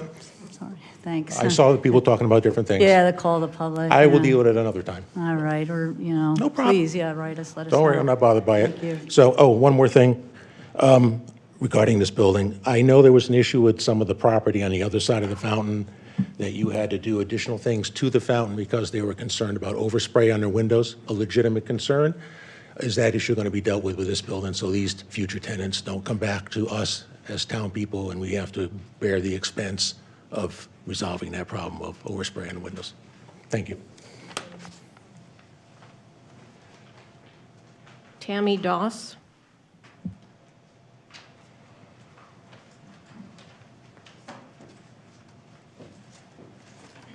Good evening, Mayor and Council. So I am a homeowner here in Fountain Hills since 2016. I sold my very large home to buy a condo that will actually face this building. At first, I was a little conflicted when we heard that we were getting a Carolyn-style retail theme in Fountain Hills, but it was built. And so therefore, we figured we're going to take advantage of it. We're going to buy a condo on the outskirts for those who like to be able to enjoy that, to go shopping, to have the facilities. And we're also going to open a business in that space. So there have been 2 boutique-style franchises that I was interested in opening in this space. And basically, I was rejected at this point only because the residential density has not been built out. So therefore, I was awaiting for the rest of the residential to be built so that we could open underneath. So basically, what I'm hearing now is they're considering not opening the commercial underneath, going residential to the first floor, which means that there, again, I won't have the commercial space to take advantage of as a resident of Fountain Hills. So as I understand, their issue with not being able to rent out their commercial, it may be for the same obstacle I've gone through, that they haven't completed the park. So basically, if you build it, they will come. That's how I feel about that. Second of all, as far as removing any of the art walk to put in additional public parking, that would affect me as a condo owner to now not only have all residential apartments behind me, but now a town parking lot. So I ask you to consider that I'm proposing that we make no changes to this, that we stay with the first floor commercial, allow for the other floors to be residential, so that we have the opportunity to be able to open businesses that would come had we have that residential density. Thank you for your time. Ma'am? Yes? Just a question of clarification, because I really don't understand. Okay. You said you wanted to open a retail shop where there are now vacant spaces, is that correct? Okay, so basically, there are vacant spaces there, commercial spaces, but you don't have the residential density for those franchises to come to Fountain Hills. So, for instance, one of the places I checked into was Nothing Bundt Cakes. I don't know if you've ever had that. They always have a line out the door. They smell wonderful, kind of like a little boutique bakery. So you're talking about a franchise? Yes. Okay. And so therefore, because the residential density is not in our downtown area, they won't allow for a franchise to be opened there. So instead of us being like Kierland and having tons of shopping, we're not going to get that until we have the residential density in those buildings. And if we say no to the commercial area and allow them to go all residential, then we're not going to have the commercial space for those franchises to ever come to our town. Now I understand. I just couldn't for the life of me figure out why you couldn't rent out space. I can that's there rent now. it, I just can't open what I would love to I open understand. there. I understand. Thank you. Sure. If you want to give me your card, we'll be happy to put you in our development. Betsy But, Lavoy. In order for a lot of the, We're moving on. okay. Okay, all right. Yeah, in order for some of the regional or national tenants to come in, it's not just a matter of number of people, it's a matter of trips, right? Trips on the street, and Fountain Hills just doesn't have it. I mean, unless you have, for example, a Starbucks will come in, but mostly all the regionals, you couldn't put a Subway, for example. We looked into it, I mean, just. Thank you. So just so you know. Thanks. Aye. Good evening. Excuse me. Mayor Dickey, thank you, first of all, for State of the Town last Tuesday. Great job. Vice Mayor, council, staff, I just wanted to, in regards to the regular agenda item 8B, additional phases, the commercial to residential from 10.1 to 12.4 to 1, keeping the same footprint in height as was previously approved. We wanted to give you a different and unique perspective on why we approve of that from the Fountain Hills Chamber of Commerce. Due to the shortage in housing and availability of current commercial space, an increase in available residential rentals would be so impactful for Fountain Hills, as you know and as you stated. The current staffing shortage here in Fountain Hills is directly related to the difficulty in finding rentals and housing here in Fountain Hills. As I'm sure you're aware, Fountain Hills businesses have a unique challenge because of our proximity to large metropolitan areas. For example, our residents can choose to go to Ace or go 10 minutes further to Home Depot. Our residents can choose to go to our local Fountain Hills Hospital or go 10 minutes further to Honor Health Shea. Compound that historical issue with the recent staffing shortage as well as pandemic closures, and our businesses really need our local support, and that includes considerations in rental housing. Additional rental housing will support job retention and job growth locally. Even our Fountain Hills Unified School District staff needs housing options for talented staff that has been recruited, and our local grocery stores are cutting their open hours due to lack of staffing. Our local restaurants and coffee houses are cutting hours and even remaining unopened after pandemic closure due to lack of staff.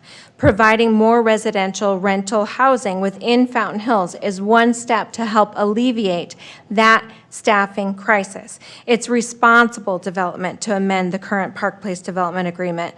With the success of the Havenly project, additional rentals of this kind will be an added value to support the vibrancy of our community in lieu of more empty commercial space.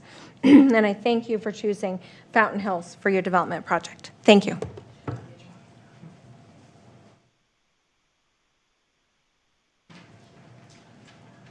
Stan Connick.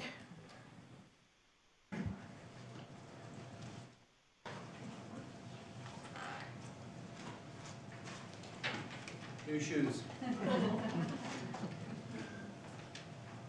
Wow, she makes me want to join the chamber again. I'm a local architect, and Bart has never been a client of mine. And we were working together on the base for the Fountain of Light sculpture. And I complimented Bart. I said, Bart, how you've transformed our community. I'll do anything for you. Well, you have to be careful what you say. And so he asked me to be here to support his project. And I did a lot of thinking. I went over drawings. I questioned what the issue was. And so I thought, well, the main issue, he had mentioned about amendments, but I thought the issue was putting residential units on the first floor versus commercial. And like you, Jenny, I thought, no, we want commercial on that corner. How viable that would be? In talking with somebody, do we really want another Gilbert? Do we want that kind of intense activity? We're a small, pretty quiet community. Will the residences be difficult to live in, being on the first floor?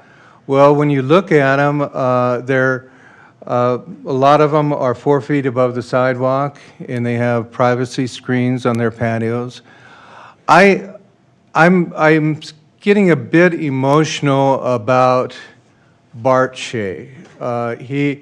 He has made such a difference to our community. We now have a Class A downtown because of him and his insight.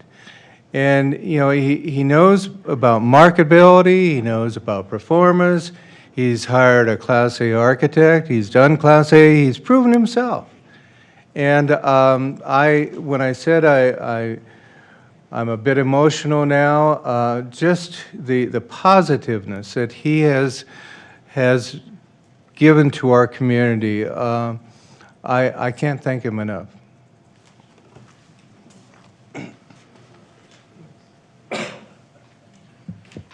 Sandy McGee. McGee.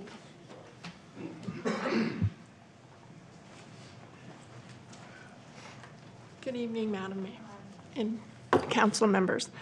I am the past Fountain Hills Theater Board President and one-time Executive Director. I would like to make you aware that Bart Shea has been a long-time valued donor to Fountain Hills Theater. His support and contributions have been given without expectation of recognition and noted as anonymous. Sorry, allergies. The amount of time, construction, and funding Bart has provided to the theater is over $50,000. And as my term as president, I have personally seen him contribute so many different things, like the parking lot lights that he required a lift. He did that for us when we had only 3 left running, as well as the sail shades over the courtyard that made that space far more usable. And then, last but not least, was our massive flood we had. And he came in and he donated materials, labor, construction, plans. He did everything that helped us get that. And as a result, we have a far more attractive theater. It's more functional. And our patrons, our volunteers, and our staff are able to enjoy this space. And that space contributes significantly to this community. I hope the town will consider the contributions of a company who considers this their hometown and works to always make it a better place to live. Thank you. Jenny Willigrod.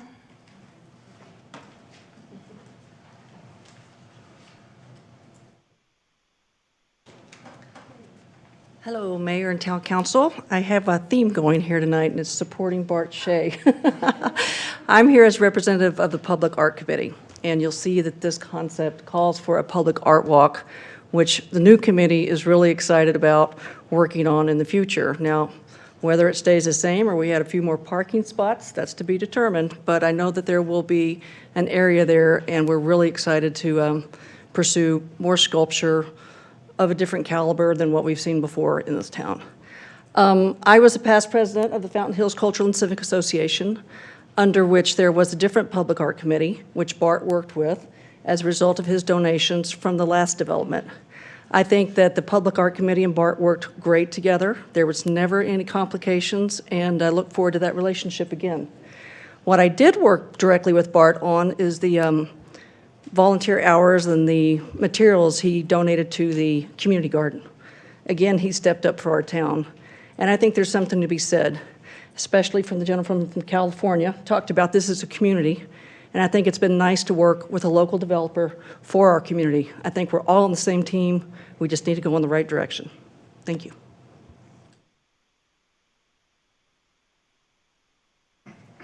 Doria Whitrick.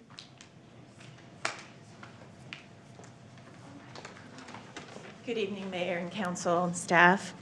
My name is Doria Whitrick. I own a real estate company here in town, and so I have statistics for you. As of this morning, there are only 10 homes on the residential rental market in Fountain Hills. This doesn't count institutional locations, which I understand are at 100% capacity. Among those 10 homes, the bedroom count is 2.7 bedrooms at an average of 1,680 square feet, which is a little on the large side. On an average, and an average rental rate of $2,554, or $1.61 per foot.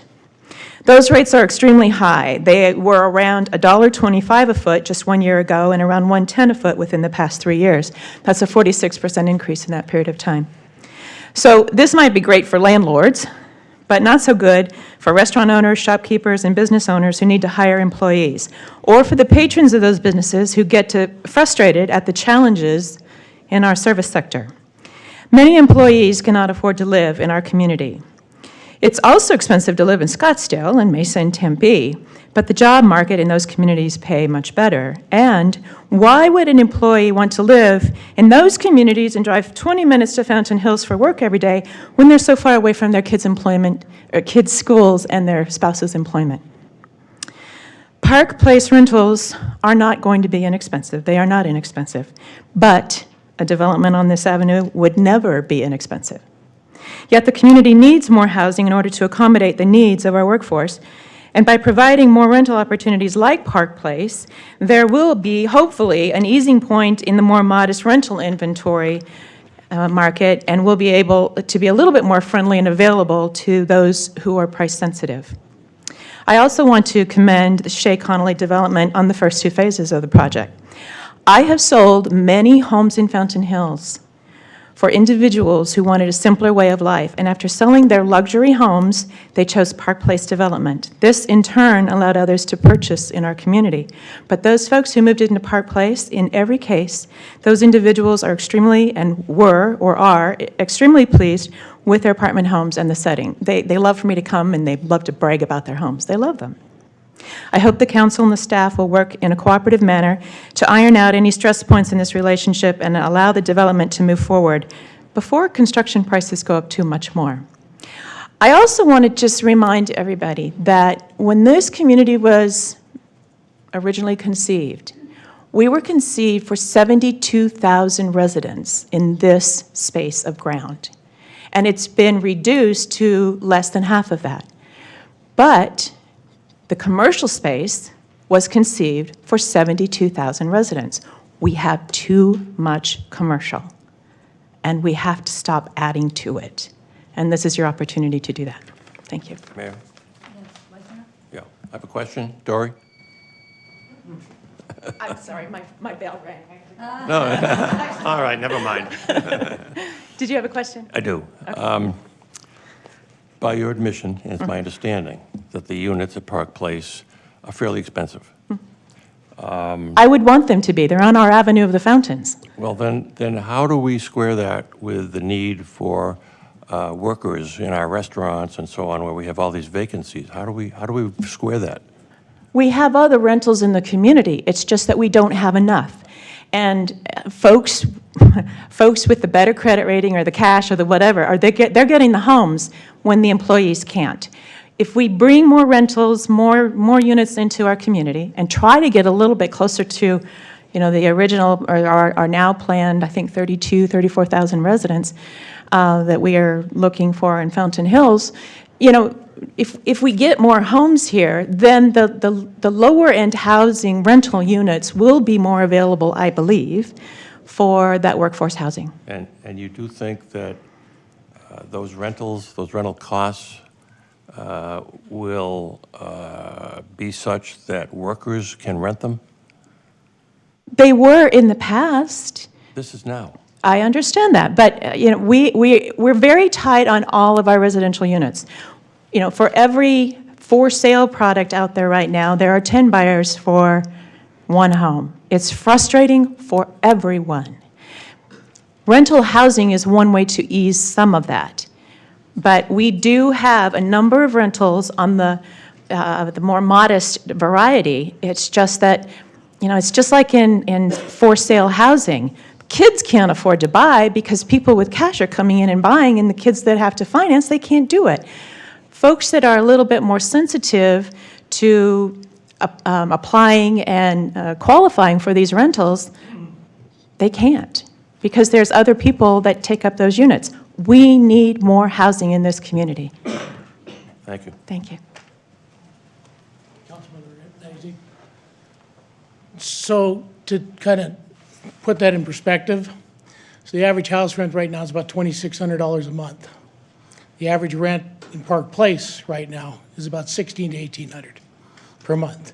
It's a higher square footage price, but it's less square footage that you're renting for it. So a two-bedroom over there is going to cost you $1,800. If you got view premiums, it might be up to $1,900, but it's still substantially less than trying to rent a house. So you're saying the average is 1,600? Is 16 to 1,800. One bathroom is 1,500, one bedroom, one bath is 1,500, right, a month? Right, well, yeah, but if you got, that might have a view premium on it. The ratio of a 2-2, or two-bedroom, one bath, two-bedroom, two baths, I think we're at about $2 a foot right now, so it's 700 square foot, that would be about $1,600 a month. And a three-bedroom is Three bedrooms, 2,900. that's, yes, so $2,900 a month, and- but that's a big unit. It's a corner and every one has a. Right, but 1,600 as the average.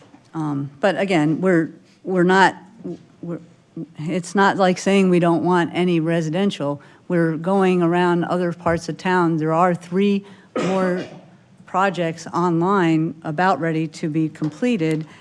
And this, we're basically talking about the Prime Avenue and having, There's not 23 wanting residential on the bottom. There's 23 units on El Lago, and there's 9 units on Saguaro and, is it Gun Site? What's the, 9 units? no, there's only 9 units over there. There's 9, there's only, so On there- Saguaro, on right. Saguaro, yeah. And then you've got 100, the whatever. Haven. But what I'm saying is, though, we have 2 others that we've changed zoning for that will include residential. So it's not that we don't appreciate or understand that there's a residential, you know, but it's not just in Fountain Hills either. And the same with the staffing shortages and the real estate prices. There's, 5, 6, 7 reasons for all of those things. I'm only in Fountain Hills. I'm not, Well, I'm that's, trying to be here, so. thank you. Do we have any other speakers? Thank you. Art Tolos.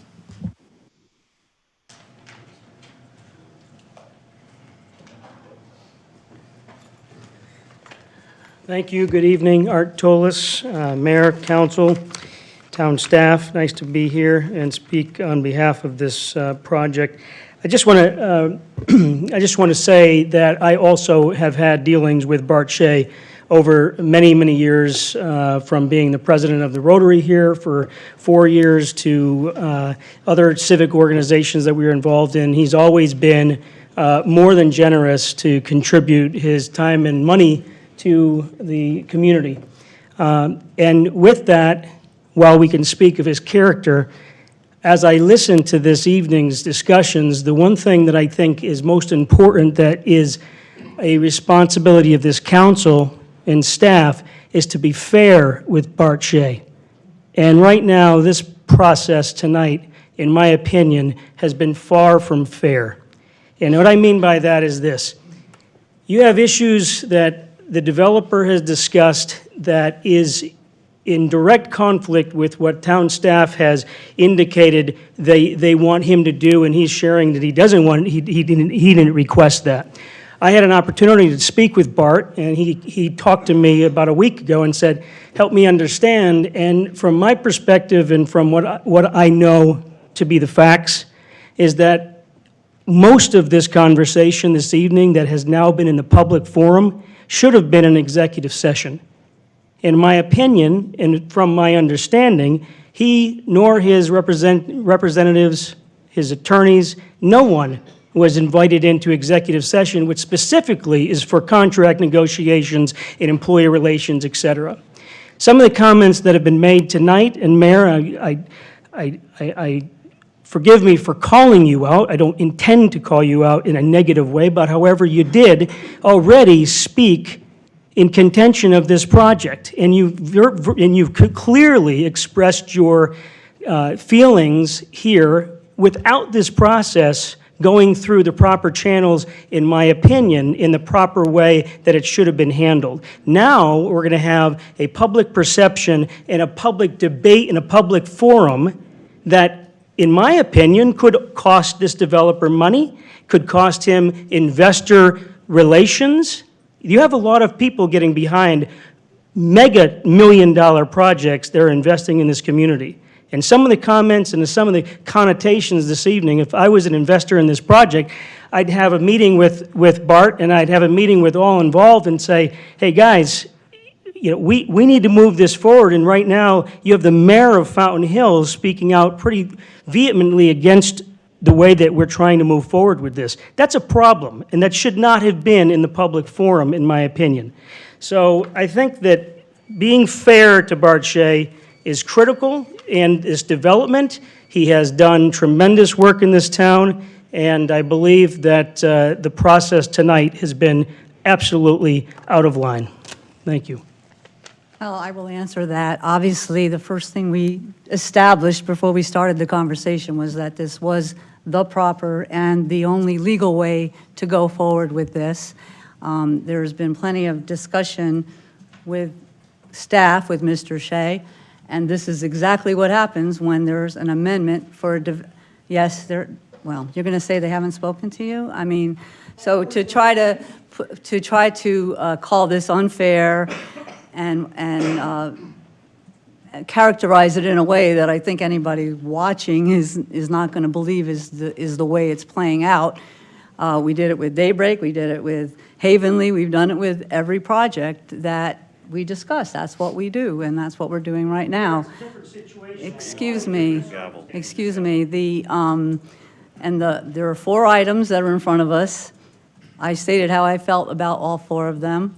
or, well, 3 of them, and I'm listening to hear. We haven't voted yet, but, you know, to try to characterize it as unfair is just not the reality. We have another speaker? Jay Schlum.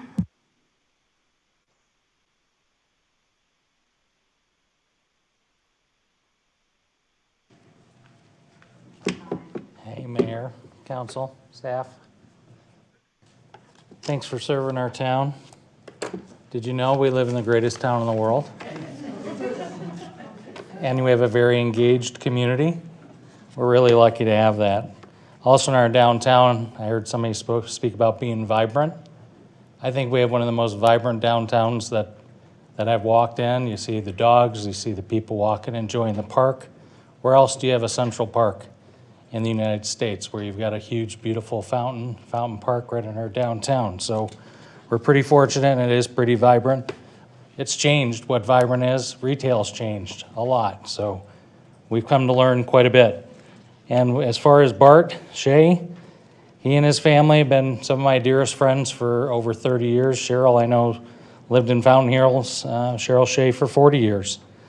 And they've invested, well, as you've heard, well over hundreds of thousands of dollars into our charitable organizations in town because they love our community and this is where their kids grew up. He's also spent over $1 million in our community on development.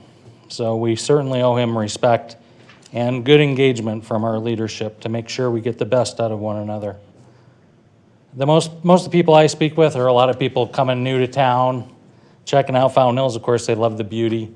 And now they go downtown, they're like, this is coming along. This is really looking like something. And for those of us that have lived here a long time, we haven't been able to consider it a vibrant place at all.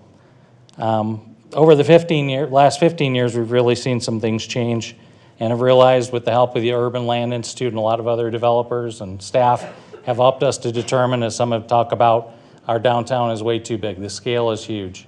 We have 8 Kierland Commons in our downtown. It's starting to shrink because, as was stated, we've allowed more residential into our town. We need to continue to allow more residential because we need it. We're short and we have the room for it. We don't want to push more commercial development. And downtown's probably not the space for industrial where there is a demand for it, but probably not the right place for it. I'm excited about an additional 188 units, 300 to 400 new residents in our town, primarily year-round. That has been his entire intention when he first started talking about Park Place, was building commercial downstairs and having enough people upstairs to help support it, and those businesses on the north side of the avenue that also, of course, have benefited from this development. The development being at 4 stories, it's already at 4 stories, whether it's residential or commercial. Sounds like the town at the time didn't want commercial downstairs. He did. He'd planned it without commercial. Now he wants to go 4 stories. He could do 3 stories, just make each story taller. It really seems irrelevant. Also, if I could, the Saguaro Boulevard is about 80 feet below our post office. So as it continues downtown towards Saguaro, the additional height really hasn't been a big issue. We've kind of learned that, you know, in downtown you can have some elevation and some density, and I think it's going to benefit us for the long haul. And I just encourage staff and our leaders on council to be engaged with our biggest developer in town who loves his town to make the best of our downtown together. Thank you.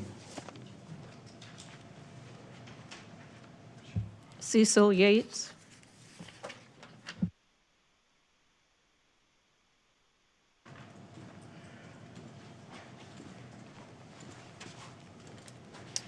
Evening, Mayor and Council. Honored to be here. As many of you know, I've sat where you've sat. I've sat on planning and zoning, and I am a commercial residential mixed-use developer. I've had the unique opportunity in working in multiple communities, counties, et cetera. Probably one of the biggest things that we all did as council members when we took an oath is, in essence, to serve, to give customer service. We're customer servants to help the process along. When somebody comes with you with a problem or an issue, it's our job to help that person, not to come up and put up obstacles, to engage. Like Dory Wittrig, I'd like to start with some numbers, and she pointed out a lot of them. As of today, the lowest priced single-family home on the market is $535,000. The average priced home, less than 4,000 square feet, the average price home today is $820,000. And I appreciate Dory bringing up that the average rental rate in Fountain Hills is $2,500. I did find one 2-bedroom, bath and a half for $1,900. So obviously we have a supply and demand issue, so this meets that. Some other things, as when I sat up there with some of you, I was big on always following the strategic plan or the general plan. Well, in the strategic plan, it clearly states rezone undeveloped commercial property to residential where feasible. Economic growth, number 1. Rezone unplotted land for greater density. Let me read that again. Rezone unplotted land for greater density. That's in the strategic plan. In your general plan, which a lot of you updated in 2020, part of the vision is a variety of housing options are available in safe, quiet, pleasant, and enjoyable neighborhoods. A variety of housing options. This is in the general plan that you all adopted. Some things with regard to housing, and specifically in town center, reconfigure of underutilized surface parking could open more areas for development. We had this issue, Councilman Magazine, when this first came up about the density of parking. Obviously, this first phase, it was not an issue. Most municipalities are addressing their parking issues with either giving it up to the developer and saying, you tell us what you need because these antiquated parking ratios are just way too much. And then finally, in your general plan, you have a whole page dedicated to the ability to adapt to change. As market changes, we all change. The need for retail, the need for parking, everyone in here has probably used an Uber one time or not. We don't need the parking we used to. And finally, I'll stress again that we are in the customer service business, and so we need to work with all of our residents and everybody that we do business with to help them, not to put up obstacles. Thank you. Ed Stizza.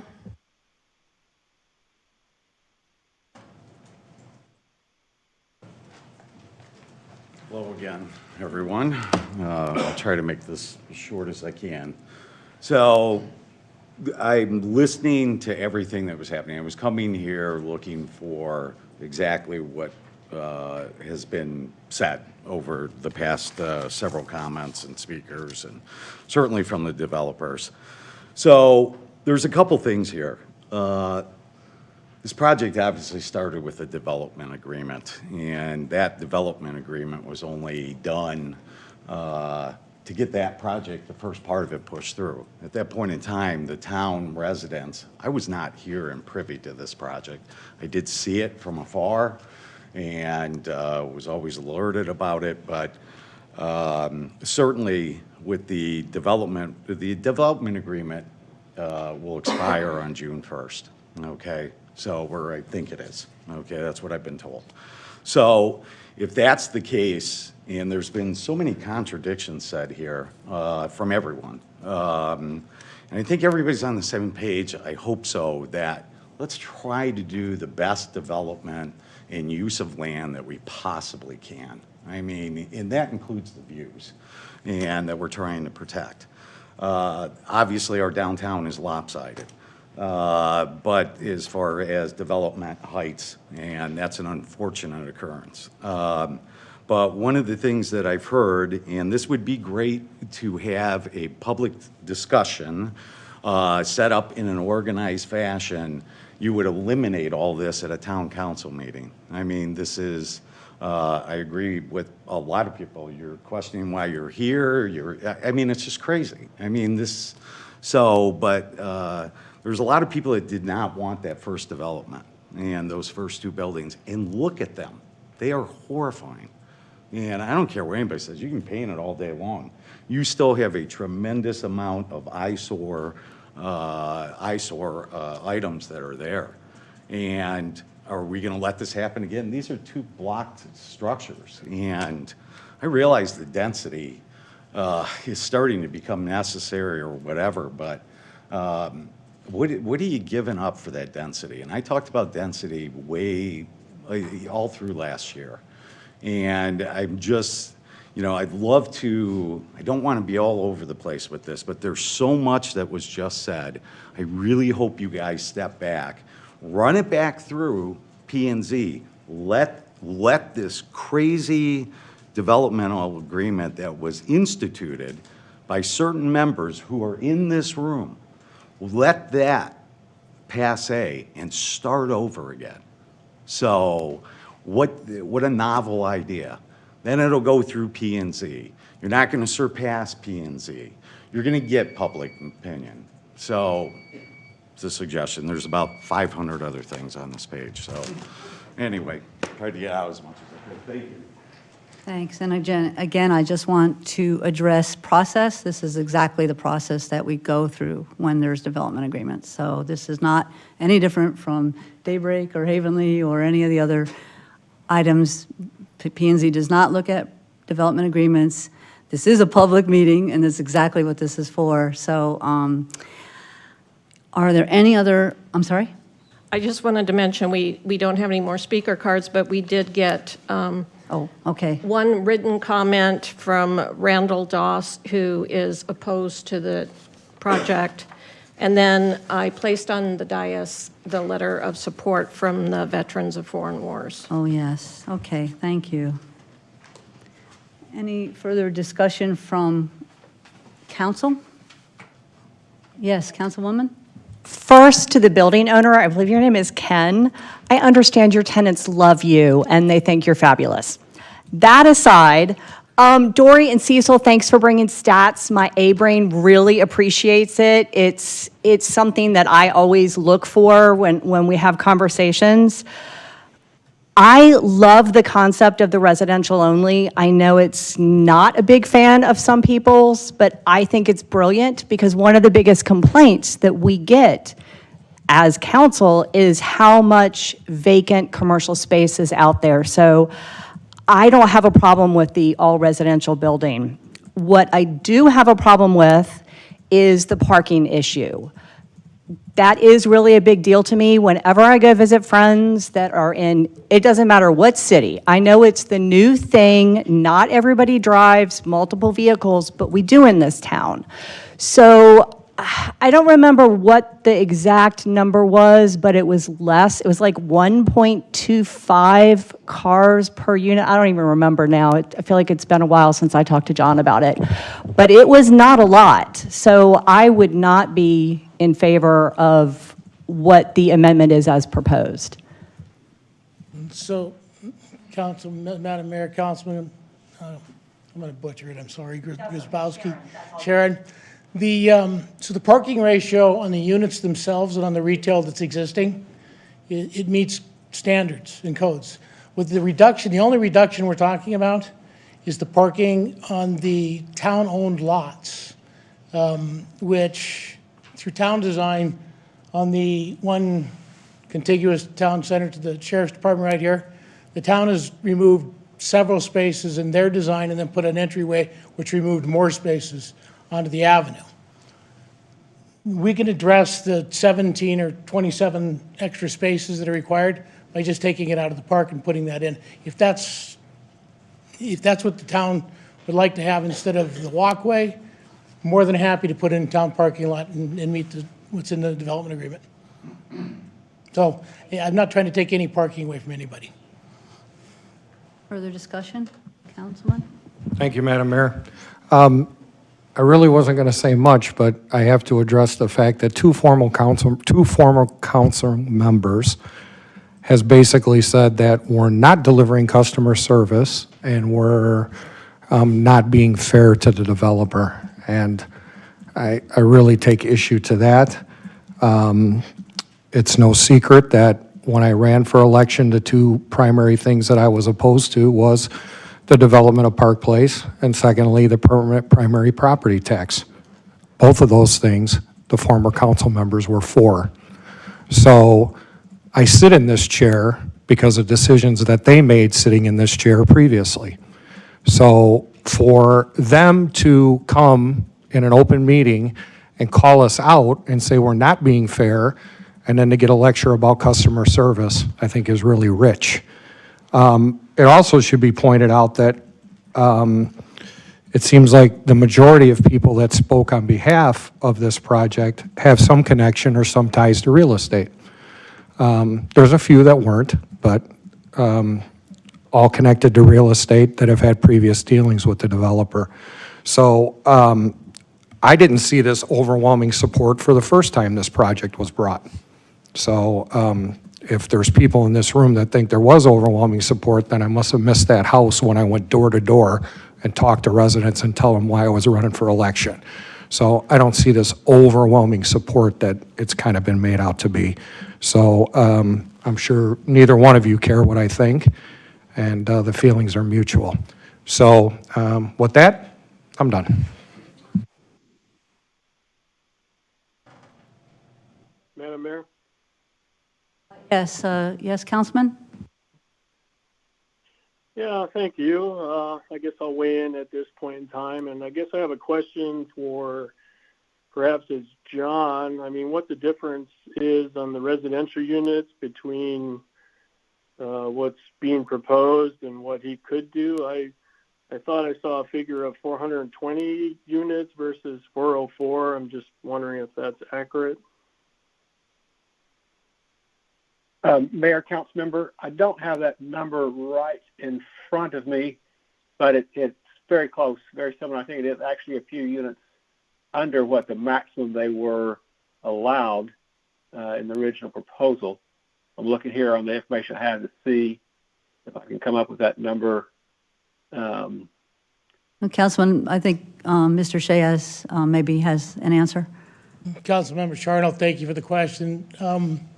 So in the original development agreement, it was contemplated to have 420 units in total in all phases of the Park Place project. Currently, we're proposing 418. And we took the surface parking off of Phase 2, which is the corner of Saguaro and Avenue of the Fountains. And instead of having surface parking for the units there, we're putting it underground, less heat, less problems, better security, everything that's pretty much required to make that a better project. Thank you. Mike, do you have more? All right. Well, yeah, thanks for the answer. So there's not a huge difference in the numbers, and I certainly am in favor of completing development in the downtown region. I think we've all wanted that for decades, and as many of you know, I've been in the community since 1983 and seen a lot of dust blowing around down there. So it's I've always been a proponent of growth in the town since I've been out here, and I mean I voted for Daybreak for God's sake, so no one can accuse me of not being for development and for more apartments, but I do have to agree with Councilman Spellage in terms of our process here. I mean, if former Councilman Tallis had his way, we'd be hashing all this out in executive session, and then we'd be accused of brokering smoke-filled deals behind closed doors and not allowing the public to have their say. So I tend to disagree with that approach, and I just have issues with the way things have been proposed, and I have to back staff and legal counsel in terms of, appears to me there are changes being requested to the original agreement, and Mr. Shea stated he doesn't think there's any changes and he can proceed. So I guess it's unfortunate it's come so close to a deadline. I know talk started over a year ago about extending these phases, so it's unfortunate it's come this close to a deadline. But if Mr. Shea feels he can proceed, more power to him. But again, I just have to back what staff and our legal counsel is saying in terms of proposed changes. So at this time, I just can't get behind them. Thank you. Thank you, Councilman. Any further? Yes, Councilman. Thanks, Mayor. I agree with Mike. I have to back our staff and our town attorney. I think these 4 requests, it almost seems like a brand-new plan to me. Our TCCD zoning requires all buildings to have non-residential. That's our zoning. Are we gonna change that again? It seems like we do an awful lot of that. So, again, I can't get behind it because of that non-residential portion of that. So I'm having a hard time with that. So, thank you. Any other? Yeah. Yes, Vice Mayor? Yeah, thank you. It won't surprise Bart Shea when I say that I vehemently oppose the 2 buildings that are there. I even had a prepared statement, which is not something I often do, because I don't think they're in keeping with Fountain Hills. I think Bart's a nice guy. I think he's well-meaning, but I have some of the same concerns that have been mentioned. You know, my vision of downtown Fountain Hills was not to have more apartments at the ground floor. It was to have more commercial. I've heard the problem with getting commercial people in there, but I still think it may have something to do with the times. And it may take time to recruit businesses to fill those spaces. I also just don't like the idea of the ground floor apartments generally. So I find myself in agreement, I think, with the comments that have been made. Any other discussions? Madam Mayor, I'd like an opportunity to address some of the issues that have come up. I think there's a little bit of a misunderstanding. I have a development agreement right now that allows 420 units. Building F, the one on the corner, inside of that development agreement, is dictated to have residential on the ground floor on the original development agreement. Is that an inaccurate statement, Grady? So we're going to have development of residential units on a ground floor on the corner of Saguaro and Fountain Hills Boulevard, or Saguaro and Avenue of the Fountains. Also inside that development agreement, I'm allowed to put residential on the building directly behind these buildings. That's not going to change. That has always been, and has been since the incursion in this project, of having residential on the ground floor. I'm not asking for a parking reduction. I'm allowed one inside the development agreement, but I didn't take it on it. I also improved the Avenue of the Fountains, which I'm not bound to do. I did it inside the development agreement and left the matter moot. Because if it's over and above the amount of the fees that would have been charged for this project, the town would be responsible to pay me the difference on it. I didn't do that. Same thing with the park behind it. I agreed to put in a park and a walkway behind it. In Phase 3, Centennial Circle down to Verde and Paul Norden. I agreed to do that at no cost to the town. Now they came back and want to charge me fees on it, so I got to come back and figure out, do we go back and do that again? So make absolutely no mistake, if I withdraw all the amendments on this, we're literally talking about commercial on top of building E, below building E. I can build 54-foot, 3 stories on the building right behind her, inside the development agreement. Is that an inaccurate statement, Grady? That is correct. So what we're talking about here with this, we're down to the point where we want to make sure that I don't make it to get construction going so we can restart the development agreement? Well, I wanted to point that out because when it was mentioned that you had started talking about this a year ago, that the fact that we're doing it now a year later was not by anything that we did. We didn't delay anything. So we could have started a year ago too talking about this. The market delayed it. The But I'm absolute just saying market that this deadline is is not our I responsibility. don't have I don't have any problem meeting the deadline. But I can't meet the deadline because we're not following the procedures. We're following the Ma'am, procedures, sir, please- and please, let me just clarify something. We have a development agreement that you crafted with others, and it was an agreement. So now to go back and talk about things that you didn't like about it, or that you paid some fees or you didn't pay some fees, is kind of moot. Right now, we're looking at, you have a development agreement that both parties agreed with. So it was negotiated, right? So art walks and such, and art fees and whatever. So I don't even know, we don't need to talk about that. But we're moving forward now with amendments to that development agreement, and if this council agrees with those amendments. So and again, I'm going to tell you right now, I'm going to withdraw all the amendments and do exactly what I have in the development agreement. And please submit my plans to P&Z the way we originally talked about it, because that's the submittal I did. I didn't do a site plan submittal. I gave you a full concept plan, which you redlined, and now we've turned that into a site plan, and we're here talking about amendments. Great. So as we go Manager through Miller this, would like to speak. ma'am, can I please finish? May I? As we go through this process, and from this dais right now, all I've heard is, we don't like the Park Place, we need to go back and renegotiate it. We don't like, but by you stalling the system, by the staff. We're not stalling. Ma'am, please let me finish. I'm not trying to argue with you. This is my perspective on it, and this is what I submitted. By staff taking it through the circuitous route to get it to P&Z, instead of submitting so we talk about staff, what was staff's recommendation? I just feel like you're not listening to how many times I've said this is the process. I'm not denying And you we're this not process. delaying anything. We're looking at your requested amendments, whether you think they're amendments or not.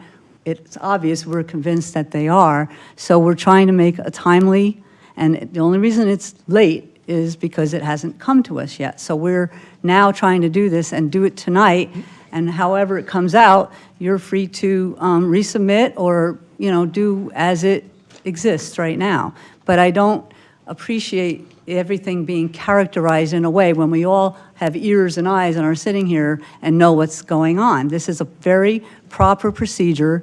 We've heard several times why it is. And I'm ready for council to continue to discuss if you want, or for someone to make a motion. Because, May I you finish? finish up, and then we'll do that. I'll make a motion. Let's let him do one more, I'm sorry? Oh. Go ahead. Okay, so finish your statement and what you want to say right now, and then I think we're ready to discuss. As far as an amendment on the development agreement, I absolutely agree. This is the proper forum to do that after it goes through the council, after it goes through zoning and gets to council on it. I'm not denying that. I'm not denying that we're here, and I'm not blaming you on timing or anything else. What I'm saying is I timely submitted a set of plans on a concept plan, received red lines, and then we stopped. That is not the procedure. That is not the way things are supposed to work. Sure. I'm going to have to ask John, because John, the Development Services, knows the timing on that. And John, are you on so you can respond? Because I don't get involved in plans review and the redlining that you're talking about. So John, if you can address what Mr. Shea mentioned.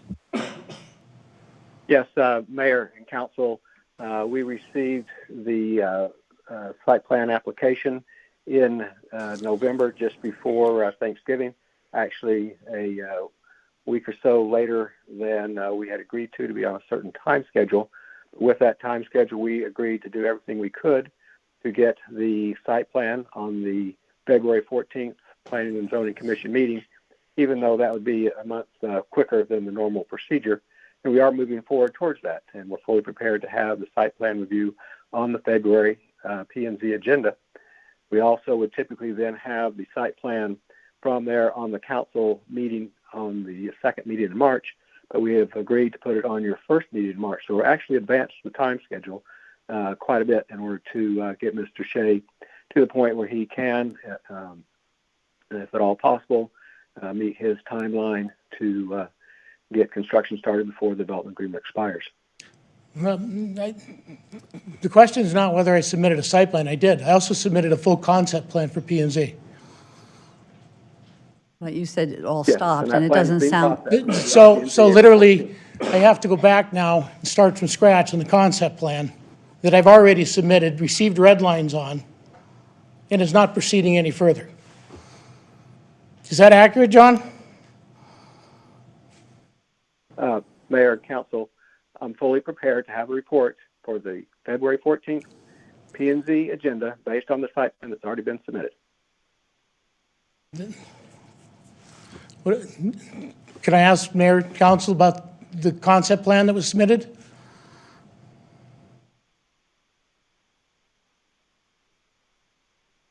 no, I don't know what you're asking. The concept plan was submitted with the site plan. They have to run concurrently to get to council on the buildings, on the process of the addendums that we're talking about, that I'm saying, fine, whatever, we won't go through this process. I'll build exactly what I have in the plan. I'll build a 54-foot high, 3-story building there. But my process is still the same. I submitted for site plan approval and a concept plan for the buildings. And now I have got to go back and start from scratch on the concept plan because we didn't do an intake. Didn't I pay for a concept plan submittal? And John, could you answer that, So, please? Mayor and Council, I guess I'm a little bit confused too about what Mr. Shea is referring to. In the development agreement and in our former zoning ordinance, the terminology was concept plan. But since that development agreement was approved, the ordinance has changed. We only talk about site plans. So to me, they're one and the same thing. And he submitted his site plan as required, or concept plan, whichever one he wants to call it, as required by the development agreement. Staff has reviewed it, provided red line comments. He's resubmitted those. Again, I'm fully prepared to prepare a staff report for the February 14th agenda based on those plans. And I don't know of any other plans he needs to start over again with at this point. I didn't understand him. John, your last part, it wasn't clear. Are you saying he has to start over again, or you're saying he can submit it and you're on track to still meet the February 14th meeting? Mr. Miller, there's nothing more that he needs to submit at this point that I'm aware of. We have what we need. Okay. I'm ready to write a staff report. Is the concept plan going through with the site plans? I'm still unclear. One and the same. They don't call it a concept plan anymore. It's I'm a defined site inside plan. of my development agreement to have to go through in a concept plan. And we're parsing sentences on this process. I want to make sure that all of my plans are going through and not portions of them. That's not an unfair question. So just for clarification, not knowing how the council's going to vote tonight on this, John, if the council were to either reject one or multiple requests for the changes that has been before them tonight, does that change what's going to happen on February 14th with the site plan? Do they have to make, the applicant is under the impression he has to start all over again. And I want you to make it abundantly clear, as you've been trying to, that that does not stop that process. Yes, Mayor, Mr. Miller, if the council would vote this evening that they are not going to support the proposed development agreement amendment that would take away the ground floor commercial from building E, for example, I've got a site plan that I've reviewed that's been submitted that has no commercial on that ground floor, and with a development agreement that a zoning district that requires it and a development agreement that didn't exempt it, I'm going to be in the position of recommending denial of that site plan because it's not consistent with the zoning or the approved development agreement. But I will still take that site plan forward for that review and consideration. That's 22. Okay. Yes, Councilor. So back to my original question before we even got rolling into all this. The applicant just said that he wants all the amendments removed. He's removing them. Why are we voting? Well, ultimately, I mean, we have had things like that happen in the past, where folks have decided that they didn't want to move forward with that.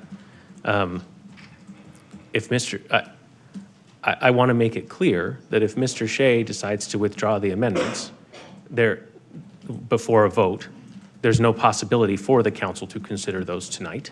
And if he decides to move forward before P&Z, as Director Wesley just stated, he can, but he would have a site plan or concept plan that's presently inconsistent with the development agreement. So it's really up to him what he wants to do. I mean, if he wants to withdraw them, that, ultimately, Mayor, it's kind of in your court. But if he's saying he wants to withdraw them and doesn't want them to be considered, there would not necessarily be a reason. And it affects what he submitted already. Right. So, I just want to know, if he wants to do that, do we need that in writing? no, it's on the it's on the record and in the minutes and videotaped. So let's get a final answer.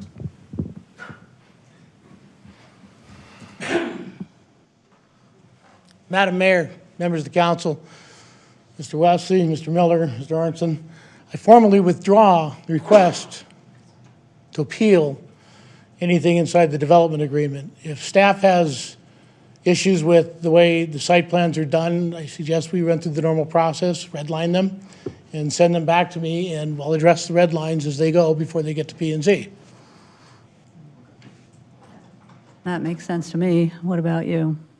Mayor, could you Legally? repeat what you said? Well, that makes sense. If he's going to redo the site plan in accordance with the existing development plan, then Sure. you certainly can do that, if that's what you'd like to do. I would ask that staff redline the plans to what they see as the anomalies inside of it, and we can discuss it, and I'll change the plans according to the red lines, like we did to incorporate the second entrance onto Phase 2, which, thank God, the current developer owns the property existing next door, because there is no other way to get out of there. You're basically landlocking a lot, which you're not allowed to do on the right-of-ways. But again, I'm all about making it right for the town, not having a big fight over it. So, Okay, then I guess there's no vote to take. Is that correct, Aaron? Mayor, ultimately, this is up to you. I mean, if we want to formalize it for the record, we can. I Okay. don't know that it necessarily adds anything legally. I don't think that it adds anything legally. Okay. We have in my other municipalities. Right. Okay. Are we fine? Okay, sorry. I'm sorry, am I supposed to? do That's something? okay, no, I think we got it. We just won't vote because you're withdrawing the request, so that makes sense. Thank you. Okay. And we will work with you and get you to the next phase. Thank you. All right. Thank you. Our next item is regarding League of Cities and Towns. I'll wait for them to.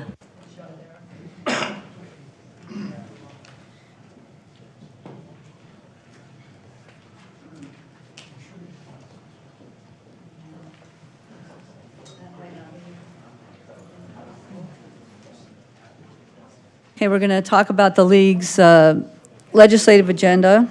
That's our next item. Now, Grady, I think I can just sort of talk about this. Thank you, Mayor. That'd be great. The two bills that authorize the transportation tax renewal, the Maricopa County Prop 400 renewal, one is going to be heard tomorrow. And good news, because of the conversation we had earlier, is that 1356, excuse me. We can't hear, guys. Thank you. Was heard today, heard yesterday, and it passed out of committee 9-0. So that means that probably the House bill has a pretty good chance tomorrow, and so hopefully we'll be able to put that on the ballot. Which bill is that? The transportation tax authorization, so it's 2598 and 1356. So there was, and that was another good sign that they did two of them. The bill that talks about what membership dues can or can't be did pass, unfortunately, 6-4, and our representative voted yes on that. The bill that prohibits all schools, cities, and towns from having mail-in elections passed 4-3. but it passed out of the government committee, and it was double assigned to education, and I don't think it has as good of a chance of passing out of there, but the way it is right now, they wish to make school districts and all the towns and cities have their elections and not allow them to be mail-in, all mail-in. The bill that, well, this one actually isn't being heard yet, so we're good about that one. The league had the fireworks bills that we were actually part of our legislative agenda, and that one passed 13-1-1 out of committee in the House, so that is a very good sign. And, you know, there were a lot of others, but, Mayor? yes. Do we have any information on the guns legislation? Yeah, I don't think it's heard yet. I don't think it was heard yet. Up again in the House, the league opposes it. No, I don't remember now. Madam Mayor? Yeah. I think that bill is very similar to the one that was introduced last year, and I don't recall any specific updates. Okay, thank you. Yeah. Mayor, I do think that one that we should be really concerned about is House Bill 2375. That's the urban revenue sharing. That's for where it has to be designated for public safety only. Absolutely. Because right now, I mean, public safety does really constitute the largest portion of our budget, but it's really kind of an overreach for the legislature to be telling us how to spend something that we help generate and that goes to the state and comes back to us. So we may want to take a position on that. Yeah, we can't, it's not on a committee yet, thank goodness, so maybe, so we can't take a position yet, but we can certainly if we wanted to Well, Mayor, write to anybody, it right? it is in our policy agenda, or legislative agenda that the council adopted. So I do think I would love to be able to do that, that we should be able yes. to take a position based on the council adoption of that. And it's not just for us, because there are rural areas that have fire districts, so they get taxpayer money for those, and they would be penalized, and, Right. and all that state share revenue would be removed from those places. And also, as we're going through an assessment right now, if we end up saving money on anything that we're doing, we'd end up losing it. You know, we just wouldn't get the state share revenue. So it's just a, something that we should oppose, so yeah. Any further discussion on that? No? So council discussion, direction to town manager, anything for the good of the order? No? Okay. Yep. Second. Thank you. All in favor? Aye. Thank you.